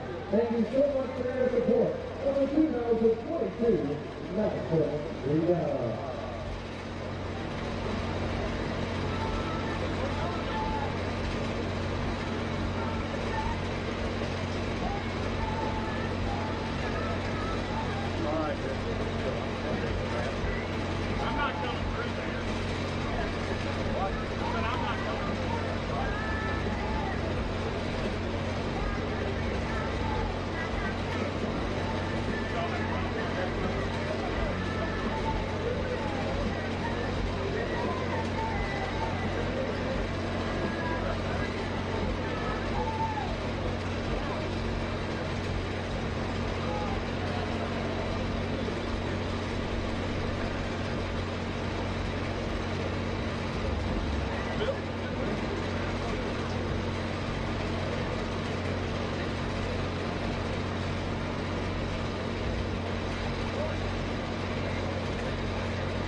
Those comments from yesterday, the ultimate veteran, Bill Muncy, right there. Hard hat in place, getting ready to go. Just over there, the brash young rookie, Steve Reynolds. He won Heat 3B. We'll see what happens in the final. It is now time. The 1979 Gold Cup race is to be decided over the next 15 miles. All 5 finalists pictured here are on the river and running. If you've been saving something, you've got to spend it now. If you've got a trick, you must expose it. Here's where you test your mettle and test your equipment. Earlier, Jim Hendrick talked with each one of the finalists about technique, about the course. Dr. Toyota's driver, Bob Mashmet. Yeah, it'll take a lot of luck. To you to get in the top 5, it would take a great amount of luck for you to win it. That's true, Jim. There's some fantastic equipment here on the beach. It's just come out to race in just the past few weeks, and we're going to need some luck to be able to do well in this race. The Squire Shop, brand new boat, driven by young Chip Hanauer out of Seattle, Washington. Conversation with him. You look a little squirrely in the chutes. It looks like you're lifting off about a little over 150 mile an hour, and you're going to fly it. Yeah, exactly. At about 150, it gets really aired out, meaning it just starts packing too much air under the boat, and I've got to back off to settle the boat down so it's manageable. That could be a problem if we start flying at 150 and the other boats are stable at that speed. They'll continue to go by. I don't know. Maybe they're getting loose too. We'll just have to see. The Tri-Cities tile boat out of the state of Washington, driven by Jack Schaefer Jr. He had these comments for Jim on the course. This course is an interesting course. It has very long straightaways and very narrow turns, and it's somewhat to an advantage to our cars. And as we warm up on the 5-minute gun, we're sitting here looking at the water, getting readings, look at how the boat's running, look at temperatures, listen to the motor, and there's a lot of things that go through our mind. And we know when that 1-minute gun fires and we come around the apex of that turn down on the start that there's only one thing that counts, and that's winning. So we try to, on race day, go as fast as we can without tearing up the equipment, because everybody knows that the final heat's the one that counts, and in the final we're just going to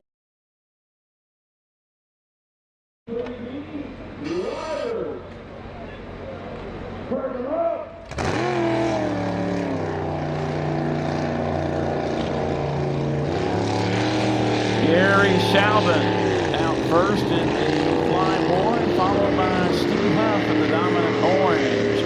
Faster Than Cancer Foundation now leaving the dock. Jimmy King and River City Printing. Pro Light Boats, 20-foot length, 10-foot width.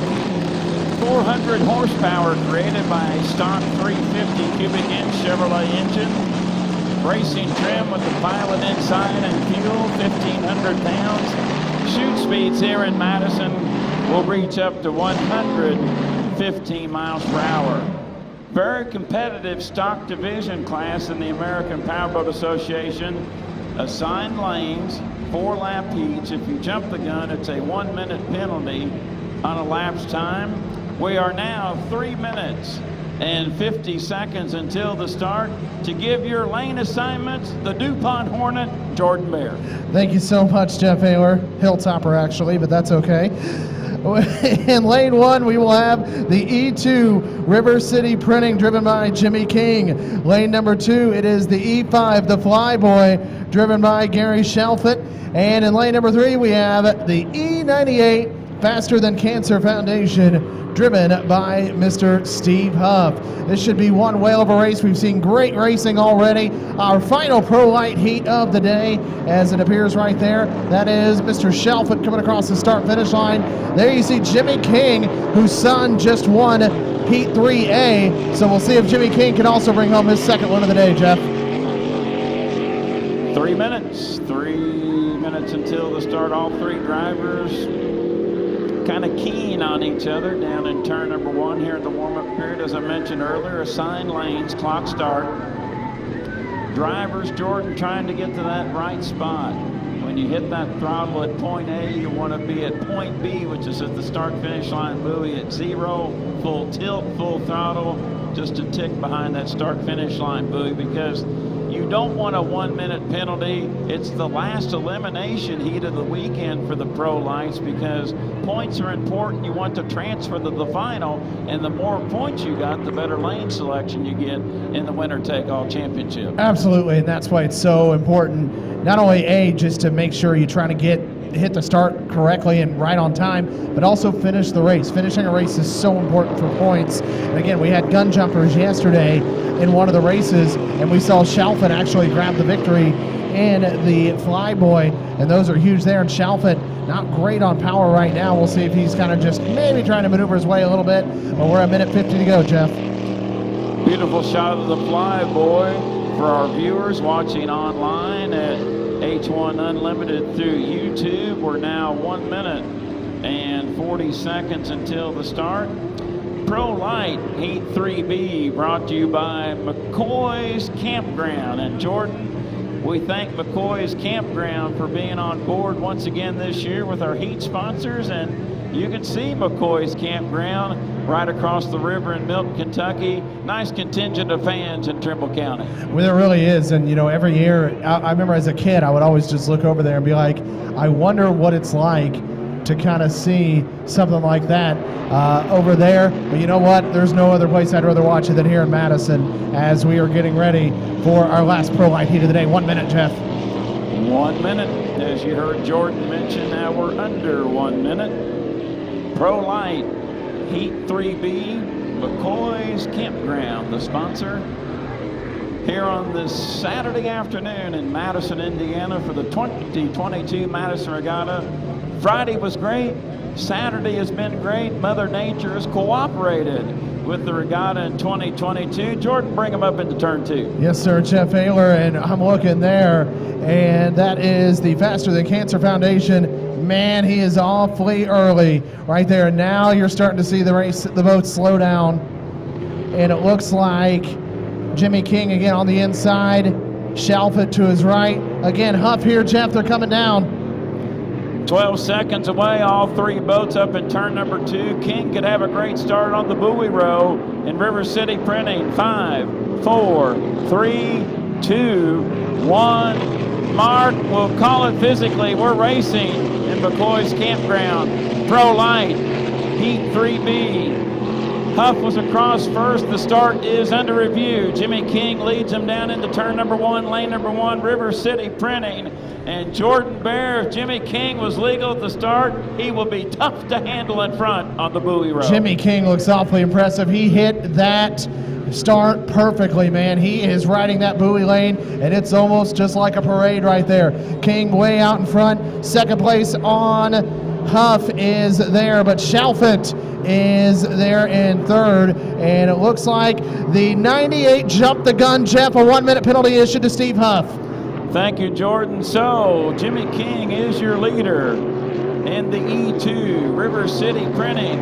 The dominant orange boat running physically in second was a gun jumper, Steve Huff, and Faster Than Cancer Foundation.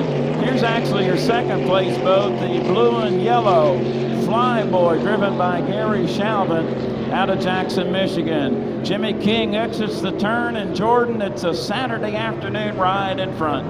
It is. Jimmy King looks awfully impressive there. He's also looking for his second victory of the day after his son got his second victory just a little bit ago.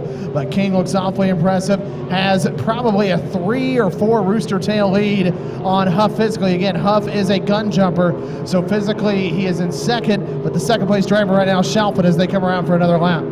We will come to the halfway point of McCoy's Campground Pro Light Heat 3B. Jimmy King comfortably in front, and the local sponsor, River City Printing. Steve Huff appears to be second, but in third and Faster Than Cancer Foundation, and Gary Shalvin in that second position now in the Flyboy. Gary, of course, is our retired American Airlines pilot. He's having a nice weekend here at Madison. Picked up his first heat win yesterday, but the story in 3B and Pro Light has been Jimmy King. He drives the Turbinator for Ed Cooper Jr., driving for Roger Mahan here, looking good. He does look good, and he's coming down the backstretch now, and he is getting ready to come around turn number 2. It is all Jimmy King right now, as again, Huff was given a 1 minute penalty, but Jimmy King going to be coming around to the front stretch looking for the white flag, Jeff. White flag being displayed at the judges' stand. Jimmy King sees it. White flag displayed, 3 complete, and 1 more lap to go. Here in McCoy's Campground, Pro Light, Heat 3B. Gary Shalvin off turn number 2 in the Flyboy. Gary looking to pick up second place points, and Jordan, I've not looked at the point totals, but with that win yesterday, In the second here, Gary Shalvin could have a very good lane tomorrow in the final, but Jimmy King's looking for an even better lane. He'd love to have lane 1 in tomorrow's championship. He was, man. You get Jimmy King in lane 1, his son Bobby King in the other lane right next to him. You could have one whale of a race tomorrow. Jimmy King looking to just keep it under cruise control as Jeff, he looks for the checkered flag coming around. Final turn, final lap for your leader. Jimmy King, River City Printing, checkered flag is out. Jimmy King wins McCoy's Campground Pro Light Heat 3B comfortably.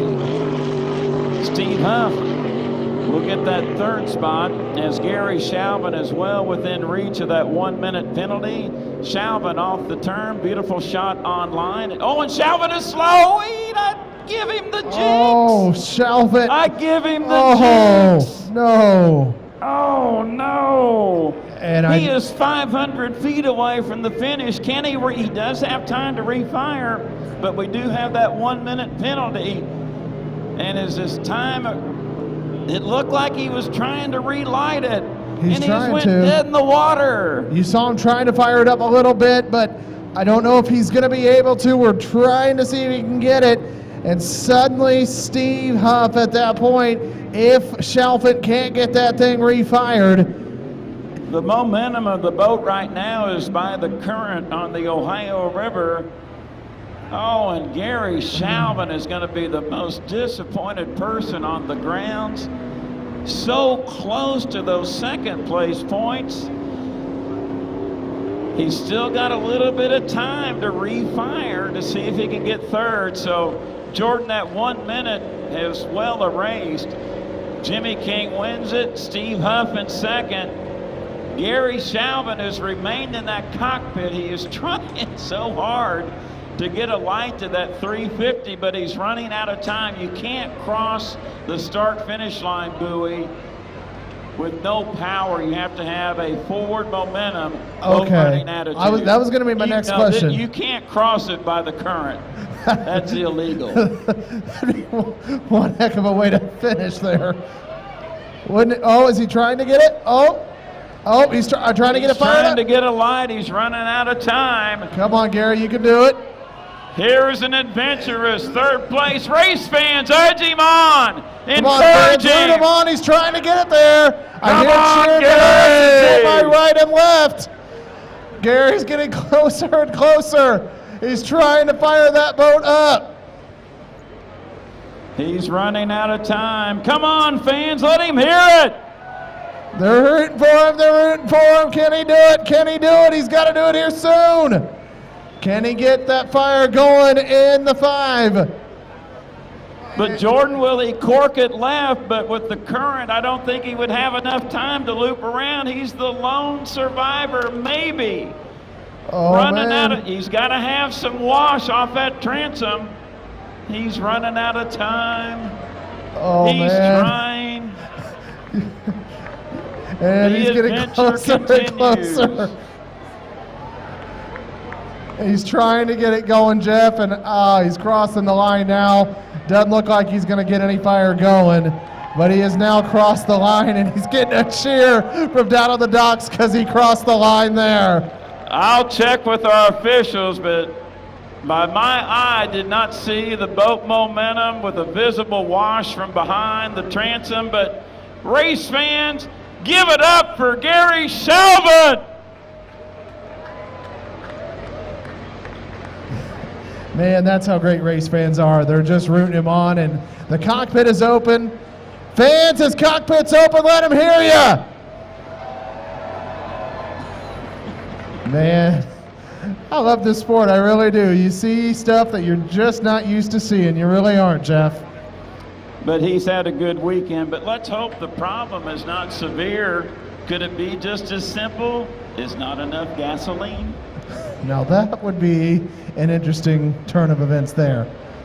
The towboat is on his way to pull Shalvin in. Fortunately, he's not too far away from the dock, so it shouldn't be too bad of a trek to get him in. I am looking over, and I see lines on the Unlimiteds. We are just about ready. Jordan and Brad, you take it away for a moment. I got to step away because I got to get ready for the Mick Barron Memorial H1 Unlimited Showdown Championship Heat. That's up next on our race card. All right, thank you very much, Jeff Ayler. I'm going to try to get the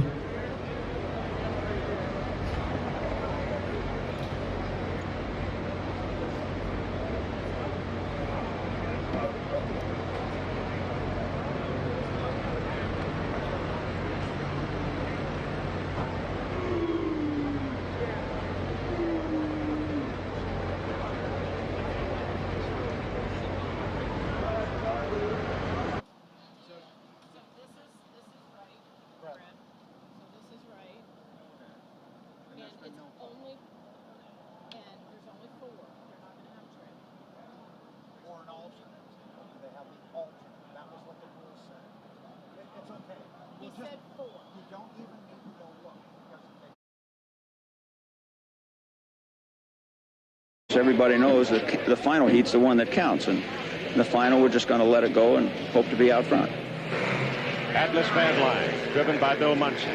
These comments from his wife, Fran. Fran, in about a half 100 words, how would you describe your husband? Well, he's very competitive, easy to live with, a poor loser, a good husband, and a wonderful guy. Circus, driven by Steve Reynolds. Comments earlier from his wife, Linda. When your husband's on the water, do you ever worry? Oh, certainly. But I have faith in his driving. I have faith in the design of the boat, and I know that it'll bring him back. You know, he's had a few close calls. It's been a month in the hospital on one of them, but this is what he wants to do, so I'm supportive of it. I let him do it. If you had your druthers, would you rather see him in some other kind of work? If he wasn't racing boats, he'd be racing cars or motorcycles or something else, so no. I love it. If I could, I'd be out there in one. Traditionally, there are two cannons fired prior to the start of a race, a 5-minute gun and a 1-minute gun. This is such an important period of time because it is here where your basic decisions have to be made. Decisions that can be so very important. In fact, determine the ultimate outcome. Jim talked with Steve Reynolds about this. Every time you come to a course, it's for the first time. You are a rookie, but the 5-minute gun is always the same. What do you do in that 5-minute period to get yourself ready and get your best position? Well, Jim, there's an awful lot of strategy that goes on in that 5-minute period. You're very conscious of where the other boats are, and that's the time where a lot of psyching goes on, where drivers try to pull the other drivers out of position. That's really where I would say about 50% of the race is won in the 5-minute period, especially in the 1-minute period just prior to the start. An awful lot of shuffling on, going around there, and jockeying for position. That's really a very, very critical part of this race. Everything's at stake in this 6-lap adventure on a 2.5-mile course on the Ohio River. The winner of this heat will win the Gold Cup for 1979. It is a very fast field with Circus Steve Reynolds, Atlas Van Lines with Bill Muncy, Tri-Cities Tile with Jack Schaefer Jr., Squire Sharp with Chip Hanauer, and Dr. Toyota with Bob Mashmet. And as they come down off this turn now, you're looking from a helicopter carrying a camera. As they make their move down off the exit buoy, they are then locked into unmarked lanes, but the officials require them to hold those positions. And as they make their move down for the start, you don't want to jump the gun. You want momentum. You want RPM. You want the horsepower ready to go. Inside, it's Hanauer. It's Squarescop. Circus. Jack Schaefer is right finished. Bill Muncy is outside, and Muncy comes across the starting line in the number 3 or possibly 4 position. But as they go into the first turn, they'll begin to sort themselves out because some of them run faster in the turns than others. And right now, it is young Steve Reynolds in the Circus coming off turn number 2 and taking the lead down the back straight. But on the outside, it is Bill Muncy. And Muncy is gone, and the Circus with a flash of fire. It looked like he might have blown a supercharger, but he hangs on, but he drops back into second place, getting a little bit of kiting action, and Muncy comes storming down off turn number 2 and runs through the back straight and takes the lead, and there's the old crafty veteran laying it on him, Jim. Coming off a corner number 2, Keith, the Circus with Steve Reynolds almost lost it. And then it loaded up at a big stack fire, but he did manage to get it back under control, but now trails Bill by about 8 boat lengths. Muncie is on the inside now. Watch him. He'll hug that buoy. When he gets inside and in front, he could be long gone because he has the proven equipment. He has won the first 3 races of 1979, and Lord knows he's got all the experience in the world in his hand. He gets a little high and does a little fighting as he comes down the lead at the end of lap number 1. So Bill Muncie, everybody, as a matter of fact, in these new aerodynamic designs seem to be flying a little more than usual. It is Circus running in second place with Steve Reynolds. Jack Schaefer Jr. running third. Chip Hanauer is running in the number 4 spot. And Dr. Toyota is way back with Bob Mashschmidt. But the man of the moment is Bill Muncie driving that blue boat, the Atlas, and he's flying off to a big, big lead. He's got a half a straight lead already over the second place boat. Let's take a moment and go back to that second turn in the first lap and watch this violent action involving Circus on the inside. Keith, it looks as though that tight number 1 lane is too much for Steve Reynolds, and the Circus hits a hole. He bounces around. It's like trying to control a wild steed. His foot comes off the accelerator. Raw fuel hits the stacks, causing a flash fire in the stacks and losing power momentarily, giving Muncie a big edge as he goes down the chutes. And I'll tell you one thing, as we go back to the live action, Bill Muncie is going to be awfully hard to catch now because he does have a big lead. We'll be back with the finish, the Gold Cup race in a moment. 1 lap to go, and that's always a welcome sign, isn't it? When you get that far out in front and when you're running in rough conditions like this, I know that automobile racers and unlimited hydroplane people do the same thing. They always start listening for something. Sometimes the driver will hold his breath from the exit bin to the entrance bin all the way down the straight chutes. Bill Muncie turning down off turn number 2, running through the back straight. He's got the back straight 2 turns and the home straight to go, and the Gold Cup is his for an 8th time. What an incredible career he's had. He owns the boat. Sorry, Keith. Only about 9 square inches of each squarts, and they're supposed to touch the water at half the propeller, but they are getting too high. They're actually flying the boat. Don't push it unless you have to, and he is not pushing it at this particular point because he has a very big lead, and Steve Reynolds had his troubles coming off turn number 2 in the very first lap where she loaded up on him, a little stack fire, lost power just for a fraction, but that was enough. Muncie will make his turn. Having lapped Dr. Toyota, he is on the home straight right now with a checkered flag high in the air, being held by a man who put in a lot of miles in unlimited racing, Freddie Alter. And here comes Bill Muncie from La Mesa, California. He wins the Gold Cup for the 8th time. Coming on to finish in second place will be the Circus. Right there, being driven by Steve Reynolds out of Mercer Island, Washington. A little bit of one untoward fraction of a second took him right out of the competition in the very first lap. So he is in second place. And from here on, it'll be Squire Shop, Tri-Cities, and Dr. Toyota. And the victory celebration is on for Bill Muncie and the Atlas Van Lines crew. Jim Lucero, the crew chief who prepared the boat so well. And Bill Muncie now with 54 total career victories, including 8 Gold Cup wins, and he has become only the 2nd driver in history to win the Gold Cup 3 successive times. Keith Jackson, Jim Henrik from Madison, Indiana. After this message, we'll return to the Prescott Frontier Days Rodeo.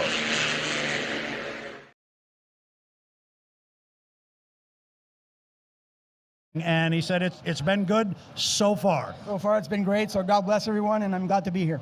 It is great to have you here. Stop up here on the tower anytime you want. Jean Theoret, one of the great H1 Unlimited hydroplane champions. Glad to have him on board. Thanks. It's good to see you guys. All right, Jean Theoret, one of the great names in hydroplane racing. Boy, that's some kind of fun we got going on there, Jeff. Brad, great job with Jean Theoret. And I got a message from Michigan watching online via H1 Unlimited through YouTube. Carol and Danny from Detroit enjoying the coverage online. And thank you very much for your support. We love you. Absolutely. Absolutely. We've seen a lot of reports come in, a lot of feedback on the H1 Unlimited YouTube network. Lots of people can't be here this weekend, but they're watching us from all parts of the country and around the world. Great stuff.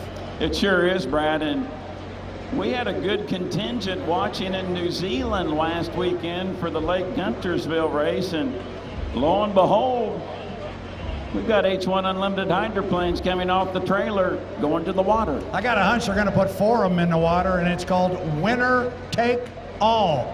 This is the crescendo of the Showdown format. That was a big word, that $10 word coming out of me. Jeff, I'm going to step away for just a minute. I will be back. We are going to crown a champion here on Saturday. I like it. Thank you, Brad Luce. And you see Jimmy Shane's boat going into the water. That is Miss Madison Racing's U1, Miss Homestreet. We see the slings applying to the U9. Lynx Healthcare, of course, Corey Peabody, the driver, won last weekend's APBA Gold Cup at the Lake Guntersville Hydrofest. Lynx Healthcare will soon lift off the trailer and go into the water. Once Shane's boat nestles in the water and the slings are removed, it will go to the second Miss Madison entry, Goodman Real Estate with Jeff Bernard. When Lynx Healthcare is put in the water, that crane will slide to the U8 Miss Tri-Cities. So it's an H1 Unlimited Showdown final heat, the Mick Barron Memorial. It's Miss Madison Racing versus Strong Racing. Absolutely, Jeff Haler, and it doesn't get much better than that. Got 4 really, really good boats, and 4 boats who have all won here in Madison as well. So let me tell you what, there's nothing like it. We got 4 really, really great drivers. Of course, the U1, the top qualifier this weekend, Corey Peabody, the defending APBA Gold Cup champion. J. Michael Kelly, if even an hour ago, was out there driving in the last chance heat, and he came away with a victory there. Again, we see the slings on one of the Strong Racing boats, and they are about to be lifted into the water as well. We are just slowly waiting, and again, we will see 4 boats in the Ohio River. Jeff Haler and Brad Luce, of course, will be on the call. I'll have to make my way down to the dock area. And Jordan, with that, let's go ahead and thank our regatta sponsors, and after that we'll go silent momentarily, and when we come back, Brad Luce and I will take you through the paces coming up for the Mick Barron Memorial H1 Unlimited Showdown Championship Heat. Absolutely. Thank you so much to our incredible sponsors, Miller Automotive, Riverboat Inn, Home Solutions, and Super Shine Auto Detailing and Window Tinting. Thank you so much for your support of the 2022 Madison Regatta. As Jeff said, folks, we're going to go silent. When we come back, Jeff Haler, Brad Luce going to be on the call. It is the Mick Barron Memorial Showdown Final Heat. Stand by. 1 minute to the start of this final heat. Terry Troxel, I don't understand. He's in lane 1, which means he has the shortest distance to get to the start line, but he's up there the earliest. If he gets up there too early, he's going to have to be very slow to not jump the gun. I think Terry is making a huge mistake right now. He is well up there. 43 seconds to the start, and he's about to head into turn 2. The Budweiser, the Elam, and the M-Core Trail. You know, we've really got 2 races in a race, Chip. We've got the battle of the ocean liners, the trailer boats, the Trend West, and the Bellows Pizza. That'll be 5 seconds off the pace. They're up with a full rooster tail with the Bellows on the inside of the Trend West. But here is your front line. We will set them up 20 seconds to the start of this final heat. On the inside is Troxel. The rest of the field catching up to him now. In lane 2 is the M-Core and Mike Weber. Lane 3 is the Elam Plus and Nate Brown. And lane 4, last week's winner in Evansville, is Dave Billwalk and the Budweiser. We're 6 seconds to start. The Budweiser catches a lot of air as they come to the start. Troxel will lead them to the line. It looks like a legal clean start. Terry Troxel, lane 1 is your leader. Budweiser in 4th into the eye in the sky. The bright green Troxilla. Terry Troxel, lane 1, hit the start first, and he's trying for a Tri-Cities repeat as he is into the turn first. Comes out of the exit pin of turn 1. He's hitting a lot of rough water and slowing down. Boats are on the outside of him. In lane 2 is the M-Core. Lane 3 is the Elam and the Budweiser in lane 4. They are still in that order with the Budweiser running 4th. Troxel Troxel is out by a rooster tail, Chip. Dave Villwock's start line luck just ran out when he needed it the most. In the final heat, Terry Troxel was the first one, clearly the first one across the line. It looks like the Elam is moving into second.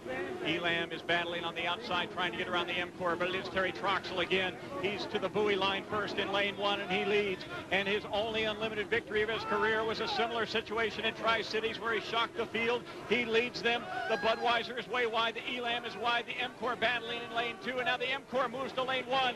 Mike Weber makes a strategic decision to the inside to try to get inside of Troxel, who will come down and complete lap number 1 with the lead. The Elam and the Budweiser are both very light. Troxel completes lap number 1 with the lead. The Elam is up to second place. M-Core's back to 4th. Budweiser in 3rd, and Elam going after him to the O'Doul's eye in the sky. It's still Terry Troxel bouncing through that lower turn, turn 1, and still holding on the buoy line with the lead. But the Elam is coming up to challenge on the outside, and the Budweiser is battling in there, and we nearly have a mess. But it is Troxel first, Elam second, the Budweiser 3rd, and Villwock has come to an inside lane, and we've got a 5-lap final. Lots of time ahead of us, Jim. I tell you, Nate Brown has still got a lot of boat under him. I didn't think that Terry Troxel got off the corner very good, and I think that Nate Brown made up a little ground. Terry, he cannot make a mistake. He can't bobble. If he hits a hole, if he gets the boat a little too tight, Nate Brown's going to go around him. He's got to drive 3 perfect laps now to make this stick. It is Troxel. The Budweiser has gone to the inside lane. Budweiser's now inside of Elam, but running 3rd place, and it's very choppy water back there. Troxel is still your leader, and Terry Troxel, the junkyard dog is what you call him, Chip. He completes lap number 2 of this Budweiser Madison regatta, still with the lead. About a rooster tail lead over the Elam, still getting chased, and Nate Brown is very light. The Budweiser is loose, and in 3rd place to the O'Doul's eye in the sky again. Troxel hangs it on the buoy line again. He's getting great turns. He looks like he's babying it through there, Chip, with Elam coming with lots of speed on the outside, but Troxel still holding him off. It's very close. Half a rooster tail. Terry Troxel lost a little ground because he hit some rough water, and it looks like to me that Nate Brown made up about half the ground he needed to. He's made up a lot of ground, and there's still a long way to go here, Trent. We are halfway through this final heat, up to turn number 2 of lap 3. Can Terry Troxel hold off Nate Brown for 2.5 more laps? It remains to be seen. Troxel on the buoy line again. The Elam comes in wide with a lot of boat speed and shows some bow out of the turn. They hit the exit pin, even up. It's Troxel on the inside, Elam on the outside. The Budweiser well back. 2 rooster tails got into some choppy water. They will come down nearly identical. The Elam and Nate Brown driving for his life on the outside. He may lead. He's going to lead at the end of lap 3 in a great race. It is the Elam on the outside with boat speed. Lane 1 was not a good lane for Terry Troxel in that second lap. He got in there about halfway through the corner, and he started hitting some rough water. It slowed his boat speed way down. That enabled Nate Brown to carry his boat speed and now put him comfortably in the lead, unless Terry can find a short distance way around. Very difficult to make up that room, isn't it, Chip? Troxel's had such a rough ride in lane 1, and he held it for 2 5/6 of a lap, but lost it in turn 2 of lap 3. Nate Brown now by a rooster tail on the outside. He has the overlap. He can go anywhere he wants on the course. I take it you would keep it on the outside lanes where it's not so rough. I think what Nate Brown has to do now is run the boat where the boat likes it best, whether that's inside or outside. He just has to let the boat go where it feels the best. This is a cruel sport. Dave Villwock makes great starts all day, but has trouble in the final. Nate Brown can't find the start line, does nothing but make mistakes for 2 weeks. Now he's leading with a very short distance to go to win this thing. This crowd is buzzing. Nate Brown will come down. He will have 1 more lap to go. He is loose. He gets the white flag, a lap to go. He's got a rooster tail lead on Troxel. He's still running out in about lane 3, middle of the race course, Chip. Troxel comes by in 2nd place. The Budweiser is well back, and Villwock made that gutsy move to try to get the inside, but it did not pay off. It's the rough water. He lost a lot of speed. It's the Elam through the lower turn. The Budweiser compressor stalling across the start-finish line to complete lap 4. Elam, half a lap to go. What really killed it for Dave Villwock and the Budweiser was the start. The thing that made him a winner last week was the thing that made him a loser this week. He just wasn't able to get to the line right when he needed it. It looks to me like Mark Tate's going dead in the water right about the start-finish line. Mark Tate appears to have a problem with the some part of the equipment. It looks like the canopy is opened on the Trend West, but here is your leader, and what would be your apparent winner is the Elam Plus with Nate Brown through turn 2, corners 3 and 4. He's off the exit buoy. He's got the distance on Terry Troxel. A great come from behind victory after a 3-lap knockdown drag-out battle. And the Elam Plus and the Elstrom family that worked so hard in Evansville and came up empty, though top qualifier again here in Madison from lane 3. They win the 2002 Budweiser Madison Regatta. Terry Troxel comes across in the Troxilla, the U99 Fred Leland's boat, for second place. Dead right at the start-finish line is the Trent West and Mark Tate. The Budweiser will come by and finish third place for Dave Villwalk. And then it'll be fourth place will be the M-Corps for this 2002 race. Chip, great boat race. You know, you go from the cellar to the, the penthouse, and the penthouse back to the cellar. Nate Brown for 2 weeks couldn't find any luck. He comes up with a great drive to win this final heat. Dave Villwalk, who could do nothing wrong until this final heat, and just couldn't get there in time. And then he was outside in rough water, and you're just not going to win from out there with boats that are this closely mapped. We'll go to the dock. We'll pick up the winners and the non-winners after this. Hey, you too, old man. Way to go, Nader. Hell of a drive, man. Hey, we're underwater. Nate, we are underwater. What a comeback day for you. Wow. Starts jumping the gun. 3 straight wins thereafter. What a final heat. Welcome back to Victory Lane. Well, thank you so much. It's just it's a great feeling, I mean, to win again, it's my third career race win. But, I got to thank one person. I know he's up there in the booth right now. It's Chip Hanauer. Chip is, he said, Nate, last weekend's behind you. It's done. Forget about it. And, this morning, I thought of that same quote he told me. Nate, it's done. Forget about it. So I'm just really happy the guys here on the Elstrom crew and 5 Axis Industries was able to give me a rocket ship here. And I know Dave pedaled as hard as he could, but I got him. What do you know? Yeah, you appeared to rub off the field and then reel in Troxel. Did you feel you were going to get him eventually in this 5-lapper? I don't know what it was, but he could pull me down the back stretch, but I could pull him up the front stretch. Or vice versa, I forget. Other way around. But I killed him in the corners. But a couple times he came out of the water, and whenever you see a whole right side of a boat out of the water, it kind of makes you want to go a little bit wider. But I had a ball, and I'm just really thankful for this wonderful team behind me here that was able to give me a great race boat. All right. Is the monkey off your back now? You believe Chip's words more and more now? Yeah, but you know what? He also told me that tomorrow this is over, too. It starts a whole anew, so. All right. Go celebrate the 52nd run in here in Madison. Nate Brown and the Elam Plus is your winner. All right. Thanks, guys. Woo!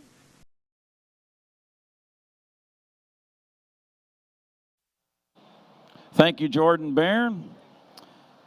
Getting ever closer to the final race on this Saturday, July 2nd, 2022, at the Madison Regatta.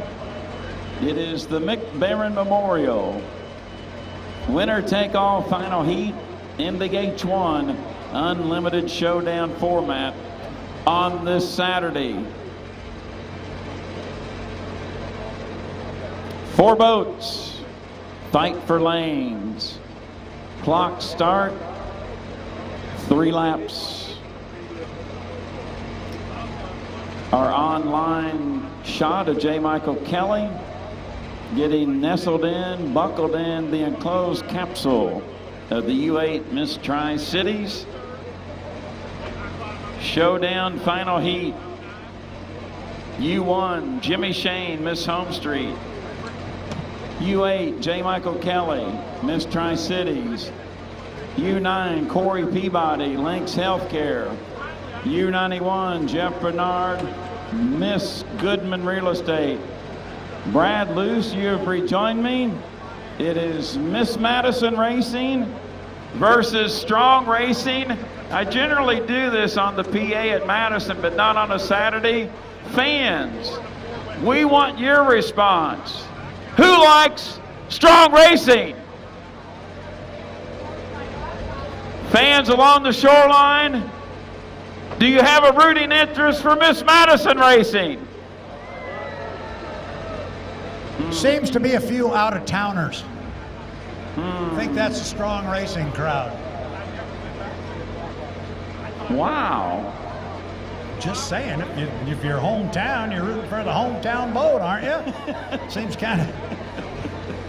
Oh, boy. No doubt the fans are interested in the U1 Miss Home Street and the U91 Miss Goodman Real Estate, but you don't run them on paper. I think Jimmy Shane, no doubt the favorite on paper if you're handicapping this one. But Brad Boat Racing, clock start, fight for lanes, 4 boats in turn number 1. Anything can happen. Things can happen in the milling period. Things can happen during the race. There's so many variables involved in an unlimited hydroplane race, and we see online, there's the nice gesture from Strong Racing, remembering Corey Peabody's late father, Alan, who passed away on June 3rd, 2022, and that was one of the neat parts of the APBA Gold Cup. You awarded Corey the trophy, and the emotions were high, remembering his father. The emotions were very high, and he was naming everybody on the team, and then Jeff Campbell came over and just grabbed the microphone and mentioned his father's name. And it did, from that point forward, get very emotional for Corey. Unfortunate passing of his father occurred the day of the test session in the Tri-Cities. And Corey, because he was the reigning Hapo, or is the reigning Hapo Columbia Cup champion, they had him come out and throw the first pitch that night at the local Tri-City baseball team baseball game. He jumped on a flight, went back to Seattle, and was able to be with his father before he did pass. And he did say during the award ceremony in Guntersville, as he was touching the Gold Cup, he said, one of the last things I told my dad was, we're going to go get the Gold Cup. And he had his father's H1 Unlimited hard card credential taped to the inside of his driver's suit. And I was standing right next to him, Jeff. His hands were just shaking. But who could possibly fault him? It was a very emotional moment, if for nothing else, winning the Gold Cup, but then to be thinking about his father. It was great, and I said it down there, I'll say it again. Corey Peabody is going to be a wonderful Gold Cup champion. Coming up on the 6-minute mark. 6 minutes. 6 minutes away until the Mick Barron Memorial Championship Heat in the H1 Showdown format. Jeff Ayler, we're going 3 laps. We got a 5-minute warm-up period. It is a clock start. We fight for lanes. I said it already, I say it again. 3 laps. Don't be late, because it's going to be tough to run down this field in just 3 laps. Let's run them down real quick, all 4 of them, boats, drivers, and then we'll be ready to go, Jeff.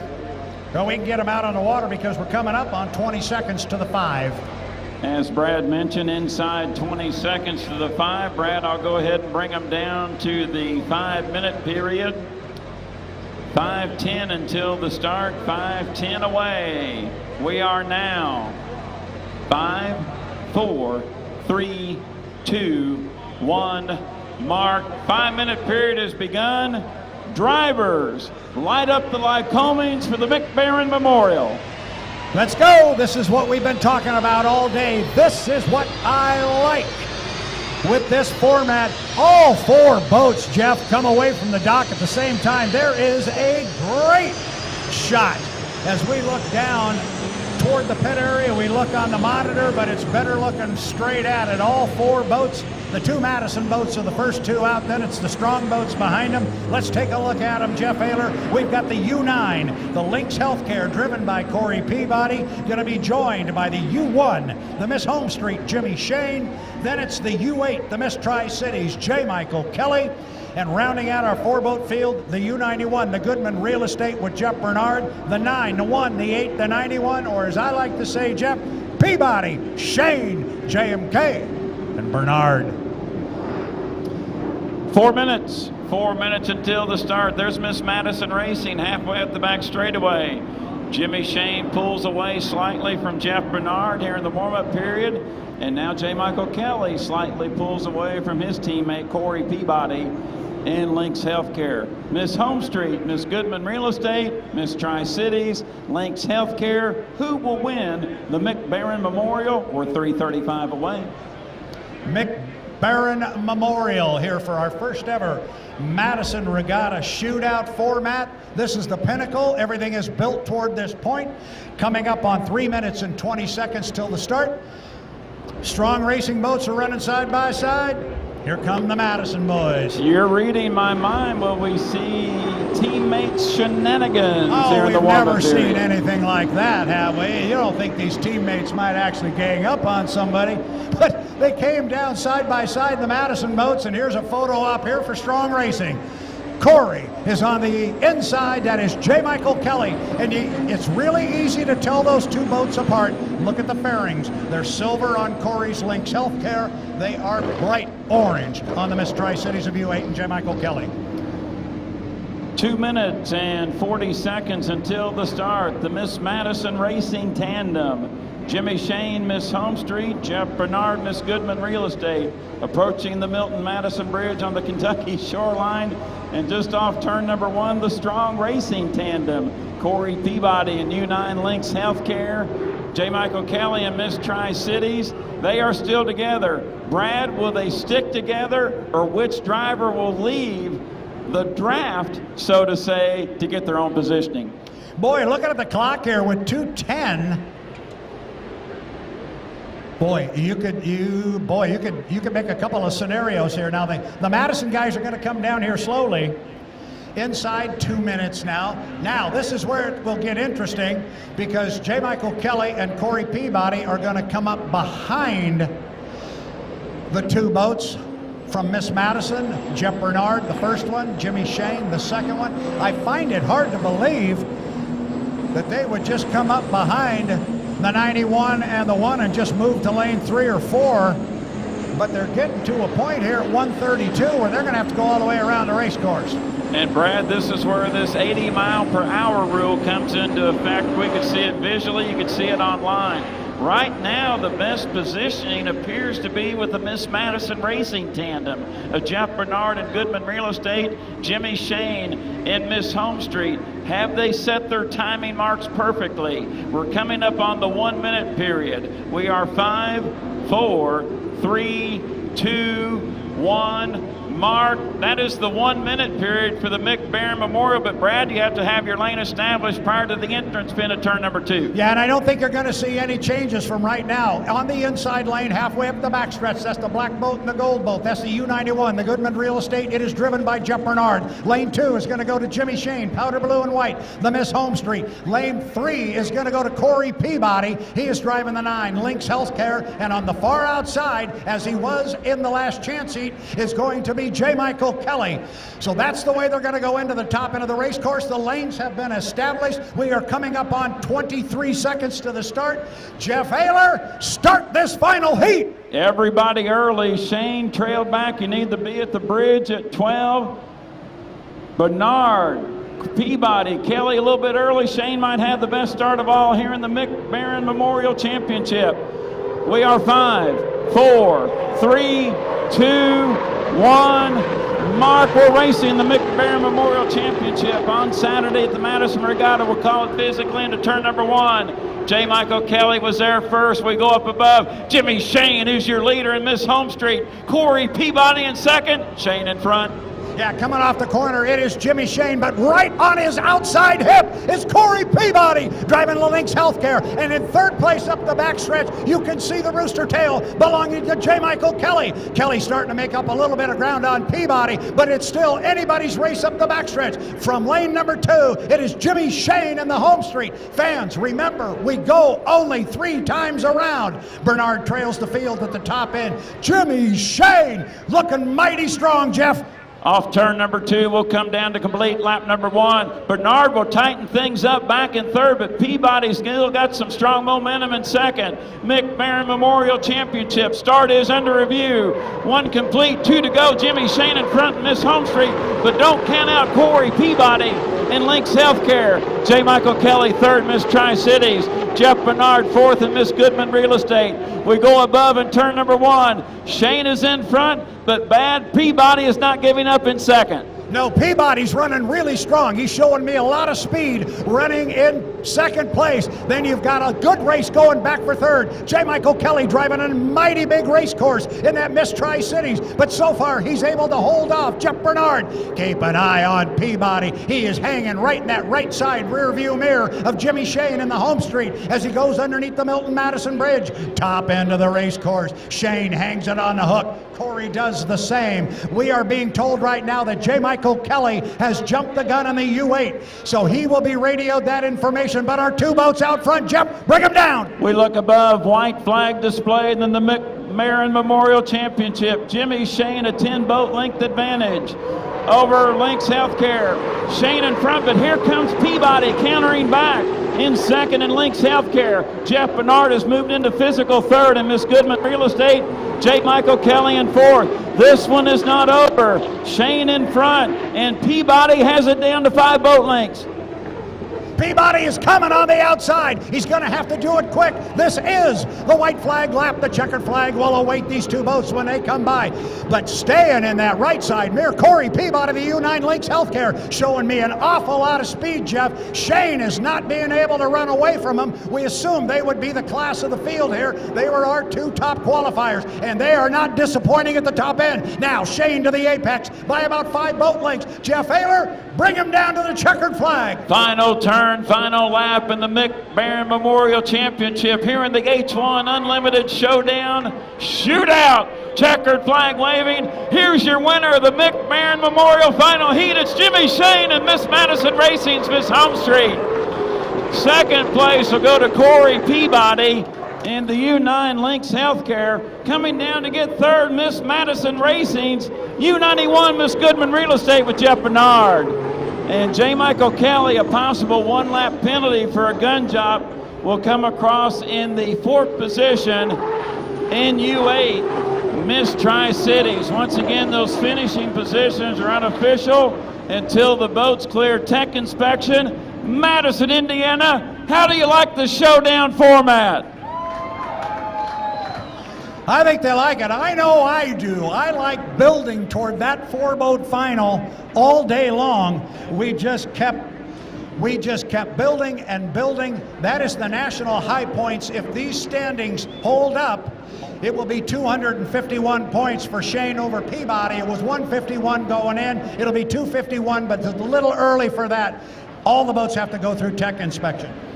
So your unofficial winner of the McMarran Memorial in the H1 Showdown format championship heat is Jimmy Shane and Miss Home Street. Second place to Corey Peabody in Lynx Healthcare. Third to Jeff Bernard and Goodman Real Estate. And J. Michael Kelly came across in 4th in U8 Miss Tri-Cities. Brad, we saw the tandem team, and we're going to get a checkered flag for J. Michael Kelly. Thank you, Brad. We'll keep our eye on the 4th place boat, but he is there he is right there. Thank you, Brad. So J. Michael Kelly will cross to get 4th in the U8 Miss Tri-Cities, and J. Mike already cutting through the infield. There's your unofficial winner of the McMarran Memorial here in Madison on Saturday, Jimmy Shane in Miss Home Street. Good final. I like the interesting pre-start tactics between teammates. That's something to look forward to tomorrow in the Indiana Governor's Cup Championship. Absolutely, and I don't have to tell you fans from Madison what to do here, but you can see your boat drifting into the dock. The lid has been opened, and when Jimmy pops out of there, you know, fans, to give it up for him, because he can hear you down there. So when he pops out, give it up for Jimmy Shane. It's unofficial, but on the water, he looked mighty, mighty strong. But, Jeff Ayler, that 9's quick. He was not going away on the outside of Jimmy Shane. Brad, great point. It seemed like past the halfway mark of each chute, front chute and back chute, it seemed like Corey Peabody and the Lynx Healthcare had better horsepower, more boat speed. So tomorrow, championship heat, if Corey is on the inside of Jimmy Shane, the scenario could twist around. Well, and that's what they all just learned. There were some messages sent. You know, I think maybe what Corey sent to Jimmy Shane and the Madison team was, okay, you can beat me. Yeah, and if I get outside of you, I'm not driving around you, but you know what? If I get inside of you, ooh, it might just be a different story. Great racing here. I thought it was terrific. All right, Madison, Jimmy Shane, your driver is out of the boat. Give him a round of applause, the Mick Barron Memorial Championship winner. Jimmy's waving to some of the folks down there, gives a thumbs up, looks at the camera and says, yep, I like it. And there is our Jordan Bear. So Jordan, as soon as you've got him to a spot where we can hear each other, have a word with our Jimmy Shane, the winner of the Mick Barron Memorial. All right, interesting day, a fun day here in Madison. And Brad, I've looked forward to this H1 Unlimited Showdown format. I like it. I hope more race sites give it a look, give it a chance. It was fun. I think it worked out really well, and we did this almost with a minimum number of boats. If you have more boats, it's just that much more fun, and it's just that much more interesting for our fans. Jordan Bear is standing by with your Mick Barron Memorial winner. Jimmy Shane, Brad, they're getting into position. We want to hear from our winner. Creeping down the dock a little bit more so we can get in good reception with the wireless mic. Jordan Bear, take it away with our winner. Thank you very much, Jet Failer, Brad Luce, here with the unofficial winner of the Showdown Final Heat, Jimmy Shane in the U1 Home Street Bank. Jimmy, man, you timed the start perfectly from start to finish. Oh, again, another impressive showing by the Home Street team. Yeah, like I said, we had a really good setup. I was actually a little worried about our setup in lane 2. I wanted to see how the boat would react and run in lane 2 with the gearbox setup that we have, and it liked it. It was good. So, yeah, we had a great showing there with the Miss Home Street and the Miss Madison racing team. I think we came away first and third in that heat, and so can't expect too much more than that. And we're happy with the results today, and hopefully we can keep it rolling into tomorrow.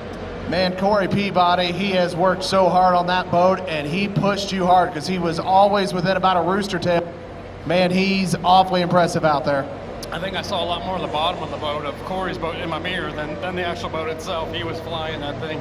They have a very fast race boat, so I don't know what the race would have been like if I got outside of them, but it would have been a barn burner of a heat. It was already a good heat, but I don't know if we're going to be able to drive around them on the outside. It's a fast race boat. Let me ask you about the Showdown format that we had today. Kind of just overall thoughts on the Showdown, something you want to keep seeing, because we want the fan feedback, but you're obviously a driver feedback. Kind of, what are your thoughts on it? Yeah, I think it would have been a lot different with the 6th boat in there. You would have had another heat in the schedule, and losing the 40 boat yesterday was kind of hurt that format a little bit. But I think it's a good start to it. I think we're showing that something different can be done, and there was boats on the water pretty much all day today. That's what we're trying to do. We're trying to keep a show on the water, and hopefully we can improve, get some feedback from that format, the Showdown format, and improve upon it, and then we'll see if it sticks. I think we're going to try a couple of the races this year too. What's your message for the Madison fans that are still here? Oh, I think most of them are still here for sure. I saw them all down on the shoreline again after that heat win, and it's wonderful to have your guys' support and have my back. And I'll try to keep the Miss Madison out in front for you guys. All right, thank you so much. Jimmy Shane, unofficial winner, the final Showdown heat. Jimmy, thank you so much. Thank you. Appreciate it. Brad Luce, Jeff Ayler, back to you. Thank you, Jordan Bear, with Jimmy Shane, of course, our unofficial winner of the Mick Barron Memorial Championship Heat here in the H1 Unlimited Showdown format. And, of course, I've got bad habits. I call him the winner, but it is unofficial until the boats go through tech inspection. And hopefully we'll get that news fairly soon to pass along to our customers, guests, the paying race fan. Brad Luce, you and I have been around decades and decades. This is the second time we have called 2 different H1 Unlimited races in 2 days. We did it in Detroit in 2018 with the President's Cup and the Gold Cup. H1 Unlimited wants to try this new Saturday format. I think they hit it right on target. I think they did too. I think there definitely needs to be a debrief, and that's what they'll do. H1 officials will sit down with the owners, they'll sit down with the teams, the drivers, everybody will have input to it, just because it seemed to work well today despite only having 5 boats. I think they still can sit down and say, okay, what might we tweak just a little bit? But I think the overall concept of more racing on the water on Saturday and crowning a champion in a winner-take-all final, I think that is the key component. It's for you, the fan. These people that are out here are the most important people that are in Madison, Indiana, down on the Ohio. It's the fan. And so fans, we want to hear from you. H1 Unlimited wants to hear from you. You like it? You don't like it? What's good? What's bad? Tell us what you think. Are we on the right track? Personally, I love building toward a final heat like that. I think it was exciting, Jeff. I'm all in. We've seen some very interesting warm-up periods in our time.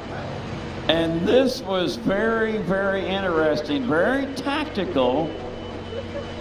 We saw teams countering against each other. Miss Madison so far got the trump card today. Could that change tomorrow? Yeah, I think it's what they did out on the water with nobody cutting the race course, nobody trying to make a move to get away from anybody else. And I think it sends a bit of a message to everybody that we're not above doing something like that. I think it's something the other race teams will have to keep in the back of their mind.